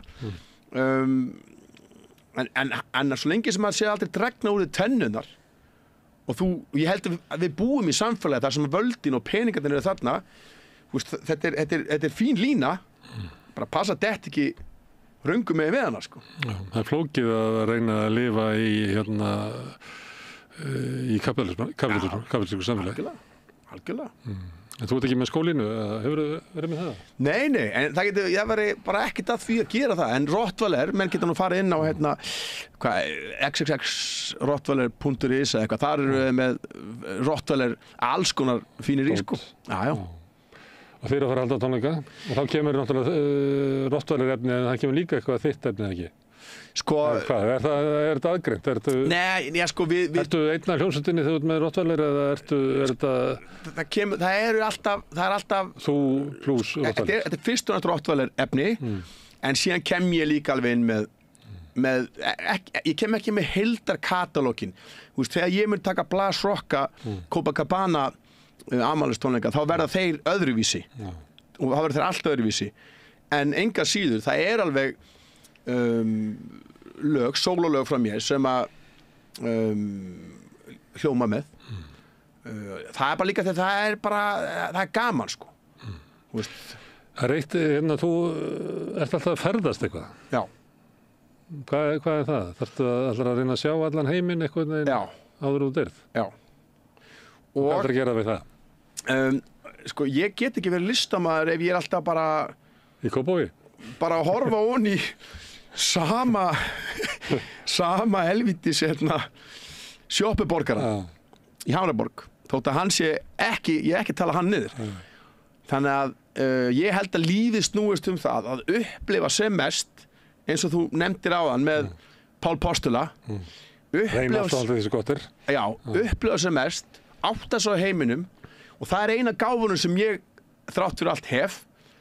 Ég er með mjög sterka félagsgáfu og það þýðir ekki að ég sé eitthvað betri manneski en aðrir. Ég kann ekki telja upp á 10. Við getum hentir út í miðju Kína og þú myndir svona plumma þig. Ég bjó í Kína í 1 ár. Og ég plummaði mig. Og kynnast fólki. Já, ég plummaði mig. Það var ekki auðvelt. Það er stórkostlegt að vera, menn fatt ekki hvað þú ert langt frá öllum tjáningaleiðum í Kína. Þú gerir ekkert svona, þú útskýrir ekkert eitthvað. Þú fær eitthvað allt skilaboð. Já, ég bjó í Kína í 1 ár og hef verið mikið í Asíu og ég tengi rosalega mikið við Asíu. Vestrænt samfélag er svo mikið ójafnvægi sem er svo stór ástæða fyrir því hvað við erum á hræðilegum stað í vímuefnaneyslu, í líferni, ekki bara vímuefnaneyslu, bara allir fíkn, bara öll fíkn, offita og allt þetta dótari. Það fylgir því okkar efnahagskerfi er góðari hrun.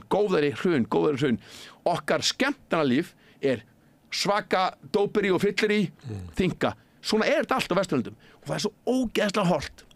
Þess vegna fer ég til Asíu og það sem er miklu, og núna fer einhver að væla, en þetta er bara þannig, merkilegri lífsspeki sem að við erum að horfa ef þú fer til Asíu, og ert í Kína, og ert í Suðaustur-Asíu, ert í Indónesíu, ert í Tælandi, lífsspeki sem gengur út á jafnvægi og sátt. Sem að þú finnur fyrir bara í fólki sem þú hittir. Á meðan að fólk sem þú hittir hérna á Vesturlöndum er svona hálf tjúnað og tjúlað og... Já, og eins og ég segi... Eins og sé ykkur stórkostu ójafnvægi. Já, og ég er Evrópumaður. Ég það alveg líka þegar ég hér.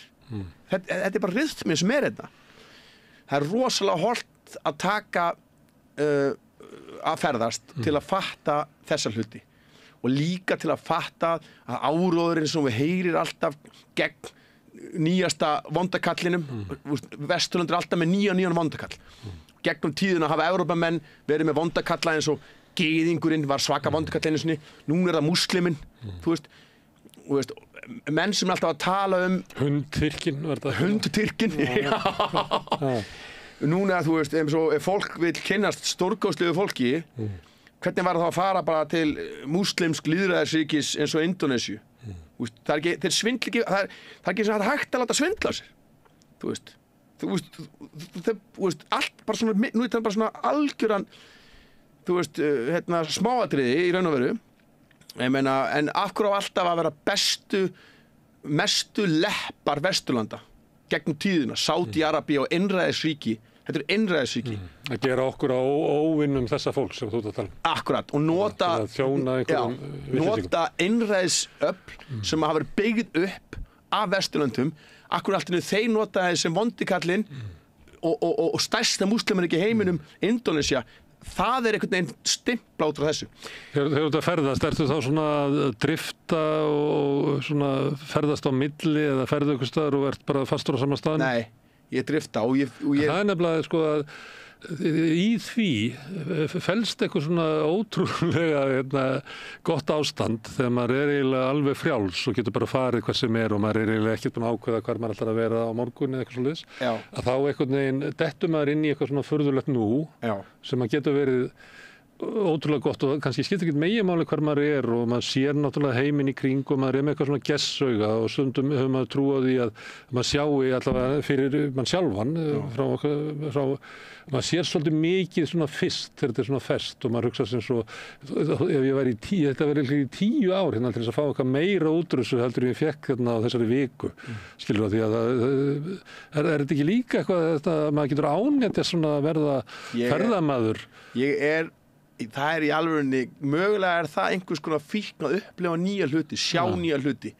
Ég er rosalega sólgin í það.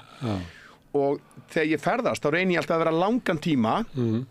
Ef ég tek styttri, ég á vin út allan heim, alls konar mannskap. Og þegar fólk býður mér, það er hægt að kynnast landi með því að hanga með lokal fólki, í styttri tíma. Ef ég hef ekki séns á því, þá vil ég vera eins lengi og ég get til að reyna að kynnast og sjá og upplifa og ég er ekki að gista á Sheraton. Þú veist, ég er ekki að gista á Hilton. Nei, sem er náttúrulega bara einangraðar búðir þar sem þú kemst ekki að samfélaginu. Akkurat. Þannig að þú veist að ég hef alltaf ferðast þannig. Lobbybarinn er eins alls þar í heiminum, sko. Hvað segirðu? Lobbybarinn er eins alls þar. Lobbybarinn og það er ekkert sálalausara heldur bandarískar hótelkeðjur. Marriott, Hilton, Sheraton. Skiptir engu máli hvort þú sért í Nebraska eða þú veist, ég veit ekki. Það er ekki að telja að vera ávinning að fá þessar keðjur hingað til Íslands.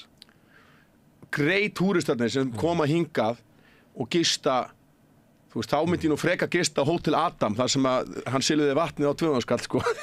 Það er nú einhver íslensk lærdómur í því að kynnast því að hafa borgað þeim abaketti fyrir þann business en ég að fara núna til dæmis, ég hef alltaf siglt, pabbi er siglt og pabbi var á sjó og hefur alltaf átt báta og ég er náttúrulega á minn árabát og ég fer nú ekki langt á árabát en ég, mér veist rosa, ég elska sjóin og það er eitthvað rosalega mikið boðefna flæði sem að maður upplifir að vera út í náttúru sem er almætti. Þetta er bara eins og ef einhver fer inn í einhvers konar moskur eða kirkju og tengist almætti gegnum það. Ég finn þetta þegar þú ert á sjó, eins og ég segi, ég hef aldrei unnið á sjó, en ég hef alltaf siglt og verið og við erum að fara að sigla núna í september Sikiley og eyjarnar í kring og það er bara góður hópur og þessum menn sem að sigla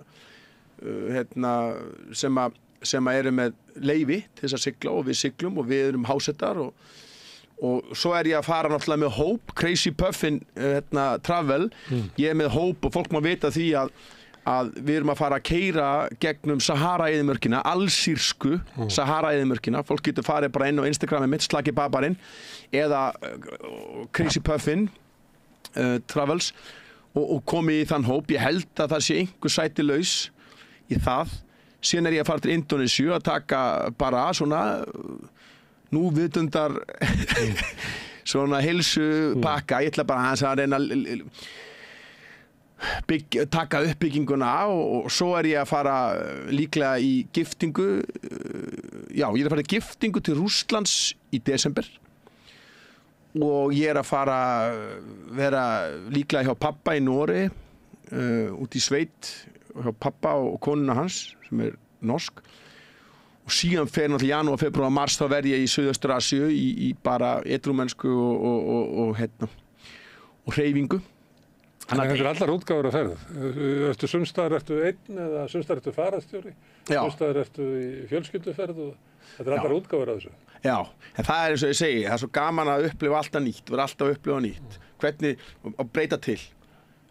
Ég samt sko ferðast ekki, mér finnst ekki sérstaklega gaman að vera bara alveg einn, en ég get ferðast einn í hitt lókallið. Þú veist, mér finnst það og ég á ekkert í vandræðum með að vera einn, það bara miklu skemmtilegra að upplifa með öðru fólki. En ég meina, alveg sem ég var krakki, mamma sendi mig til Eistlands þegar ég úlingur og ég að vinna í skrúðgarðinum í Tallinn. Þar var ég heilt sömar bara, þá var ég bara einn. Og það stórkostlegt, sko, og ég farið í mikið af svona gegn tíðina. Varstu ekki sendið til Kúbu? Jú, en það var reyndar, þá fór ég sjálfur, sko. En þá fórum við... Það var æskulismót. Já, þá var ég 19 ára gamall. Það var það breytti lífið mínu rosalega. En ég farið mjög oft til Kúbu. Hvenær var þetta? Hvenær þú 19 ára? 96, 7. Af hverju breytti það lífinu að koma til Kúbu? Bara stórkostlegt fólk, stórkostleg menning, þú veist. En systemið ekki alveg að virka? Nei, meina, hvaða system prófaðu Nei, byrju. Þetta glæsilegt fólk í algjöru paradís. Já, en sérðu, hvernig prófaðu að ímynda ef Ísland, ef Evrópusambandið myndi allt í morgun ákveða að loka á viðskipti sín og setja hörðustu viðskiptaþvinganir sem mannkynið hefur séð á Ísland. 85% okkar viðskiptum myndi hverfa, allir varahlutir myndi hverfa, allt í heilbrigðiskerfinu myndi, við varum í hakki og þeir myndu bara reyna að græja sig. Þú veist, það má gagnrýna margt á Kúbu. Ég hef séð Kúbu frá öllum vinklum. En að standa ennþá í lappirnar, ennþá sjálfstæð þjóð, það finnst mér skipta máli. Kúba mun alveg hafa það. Þú veist, það er... Ég eiginlega að tala það því að þetta fallegt fólk í algjöru paradís og maður finnur líka bara söguna, þetta eiginlega svona hliðið til suður, allavega Mið-Ameríku. Maður verður svona skynjar eiginlega hvernig sagan hefur mótað þetta, hvað þetta dregið að sér áhrif svo víða og það er stórkostlegu staður. En þú veist, það er svolítið sorglegt að þetta svona fá ekki að bara breiða út vængina. Ég meina, þú ert 90 mílur frá helsta alræðisafli Suður-Ameríku. Það er endalausar árásir, hryðjuverk árásir sem þeir hafa staðið fyrir. Bara þegar ég þarna 97, þá er CIA plott, þeir sprengja á hóteli og deyr einn ítalsku túristi þá. Þegar bróður minn er 95 þá koma terroristar sponsora CIA og gera vélbyssu árásir á strandlengjuna Varadero og þar. Það er ekkert sjálfgefið að land geti þróast eðlilega undir svona þrýsting og ég get séð ógeðslega margt sem er bein afleiðing af því og það er ömurlega sorglegt en Kúba er alltaf Kúba og Kúba mun alltaf hafa það. Kúba er blanda af rosa sterk afrísk áhrif, sterk suður-evrósk áhrif, sterk sovjesk áhrif, sterk bandarísk áhrif og nú ég að tala bara að ég segi heimun ekkert svarthvítur. Það er rosa mikið af skemmtilegum áhrifum frá Sovétríkjunum og Bandaríkjunum.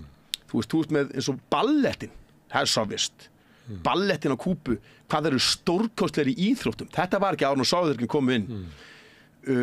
Kúbanir hafa fengið boxið, það er rosalega, það er náttúrulega líka sovjest en það er líka rosalega mikið bandarísk áhrif. Baseball. Hafnaboltinn sem nú reyndar íþrótt sem ég nenni nú ekki að sitja edrú undir sko. Þeir hafa gaman af því. Þeir hafa gaman af því og þeir eru rosa góður í því. Þú veist, tónlistin, afrísku tónlistaráhrifin og þú veist, og allt santeríað og allt sko, hvernig gömlu þrælar trúarbröðin sem þrælarnir neðast til að sko, dulbúa þetta inn í kaþólska kerfið og náttúran þetta er svaka, þeir eru með svakalastu þjóðgarða í allir Suður-Ameríku Kúbanir, þeir eru með svakalega þjóðgarða sem er allt hluti af byltingunni það er svona margt jákvætt sem kemur með byltingunni þú veist en hún fekk ekki að springa út því að Bandaríkjamenn litu á hana sem ógn eins og allar byltingar ég meina, Jesú Kristur hann fekk nú ekki að tralla mikið á hann og búið að setja hann upp á kross og það er það sem að valdi gerir alltaf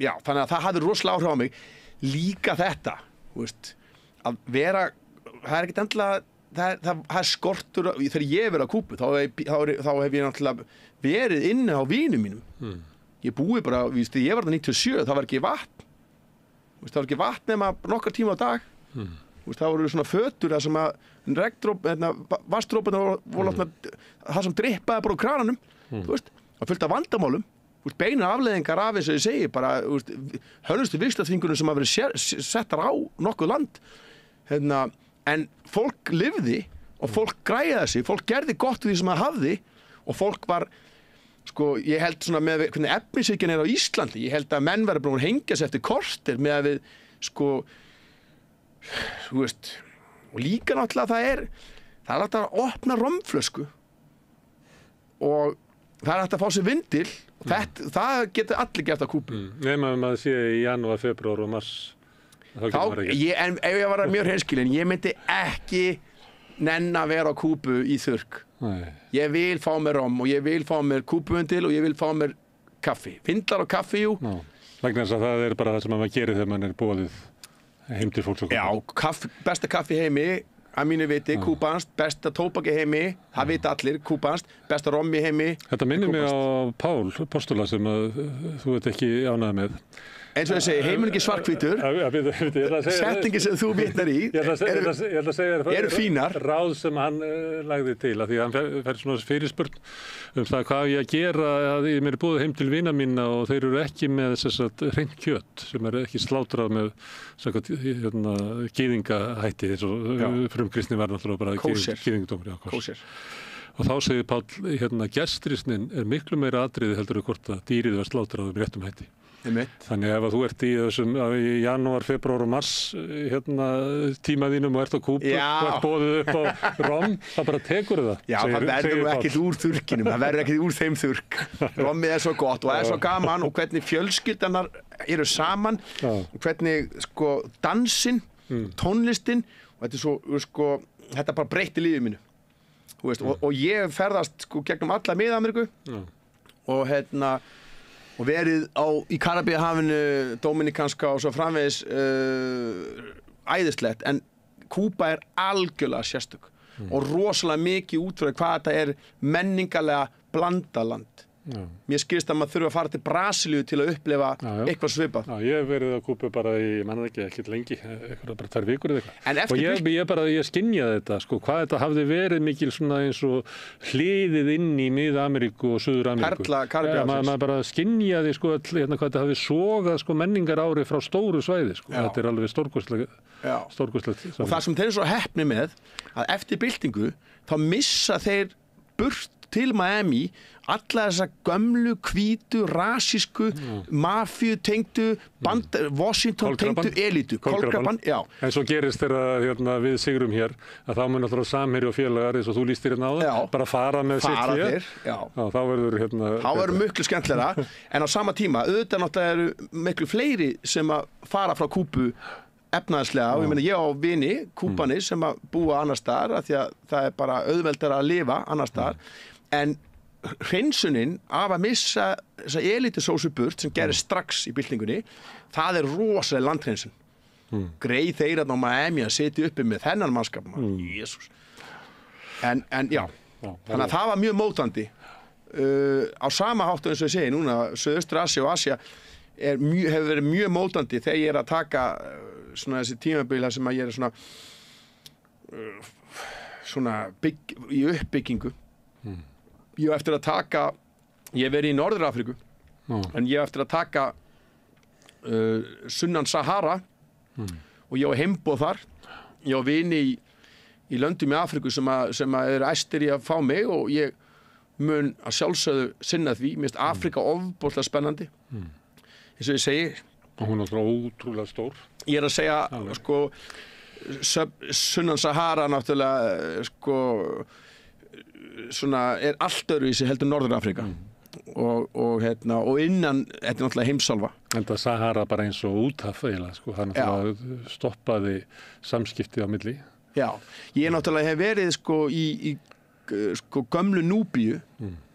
Sem sagt, gamla Núbía það sem er í dag Súdan og Suður-Egyptaland. Ég hef verið í Suður-Egyptalandi og mér fannst strax bara nasaþefurinn sem ég fekk af því, Núbíumenn, það var stórkostlegt, sko. Það var alveg stórkostlegt. Það var samt var það bara nasaþefur. Það er margt eftir, þú ert eftir að uppgöta stóran heim. Suður-Afríka, Kenía, Namibía, Angóla, getur ekki beðið, sko. Þetta er svolítið að lesa matseðil á framtíðinni. Þetta er þannig og þetta er góður seðil, sko. Það er gaman að lifa í heimi sem er stór og margbreytilegur og fjölbreytilegur. Það er skemmtilegri heimur heldur en að lifa í þröngum, leiðilegum heimi. Akkúrat, og eins og ég segi, það er alltaf valdaelítan, fjármálaelítan í samvinnu við leppana sína í stjórnvöldum Vesturlanda og í fleiri löndum. Þeir eru alltaf að reyna að kljúfa okkur öll með einhverjum hætti. Og við getum bara sagt, bara hreint út bara með allt. Sko, fokk stjórnvöld og fokk fjármálaaflið. Við höfum allur almenningur hefur ástæðu til að ferðast á milli og kynnast. Sama hvort það sé Rússland eða Úkraína eða Venezuela eða Kúba eða Ekvador eða, þú veist, við höfum aldrei að láta þetta stoppa okkur frá því að ferðast og upplifa. Þú veist, ég get ekki beðið eftir að fara í sko, lokuðustu lönd heims, Bútan, Norður-Kóreu. Maður þarf að sjá þetta sjálfur, þú veist. Ég meina, við getum ekki látið, sko, ákveða hvert við förum. Það er sama hvert frómur flækist, var það ekki eitthvað? Já, herðu, Erpur. Gangið vel á Akureyri með tónleikana og svo bara góða ferð. Takk fyrir. Í allar þessar ferðir sem þú taldir upp. Já, þú átt ennþá séns á því að hoppa með. Ég held að sé auðvelt fyrir þig að vera þurr í Sahara, allsírsku Sahara. Já, það er náttúrulega Íslam er einn stærstu bindindishreyfing í heimi. Já. Og Múhameð var nógu klókur til að sjá það að þú sigar ekki heiminn fullur.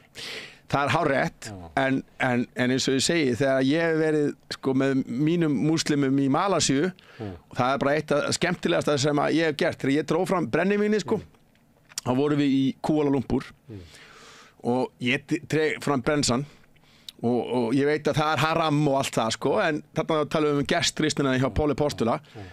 Þegar þeir tóku stöpi, sko, og þá sagði þeir alveg Akbar, sem var svo fyndið, sko, að því að af hverju ættu þeir ekki að segja Allah Akbar eins og við sem Jesús Kristur, þegar við þannig að múslimar eða kristnir og eitthvað svona, við erum náttúrulega bara alls konar. Auðvitað er strangur íslam, ströng kristni, strangur gyðingdómur, þá er ekkert áfengi. En síðan er alltaf að draga upp pelan, sko. Já, hörðu.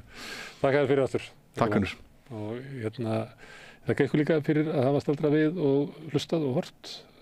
Á morgun verðum við með Síni Egils, þá ætlum við að tala um þjóðmálin. Þá kemur hann Sigurjón Magnús Egilsson, bróðir minn, og við ræðum mest um pólitík. En sjáumst þá og góða helgi. Segðu það á Samstöðinni.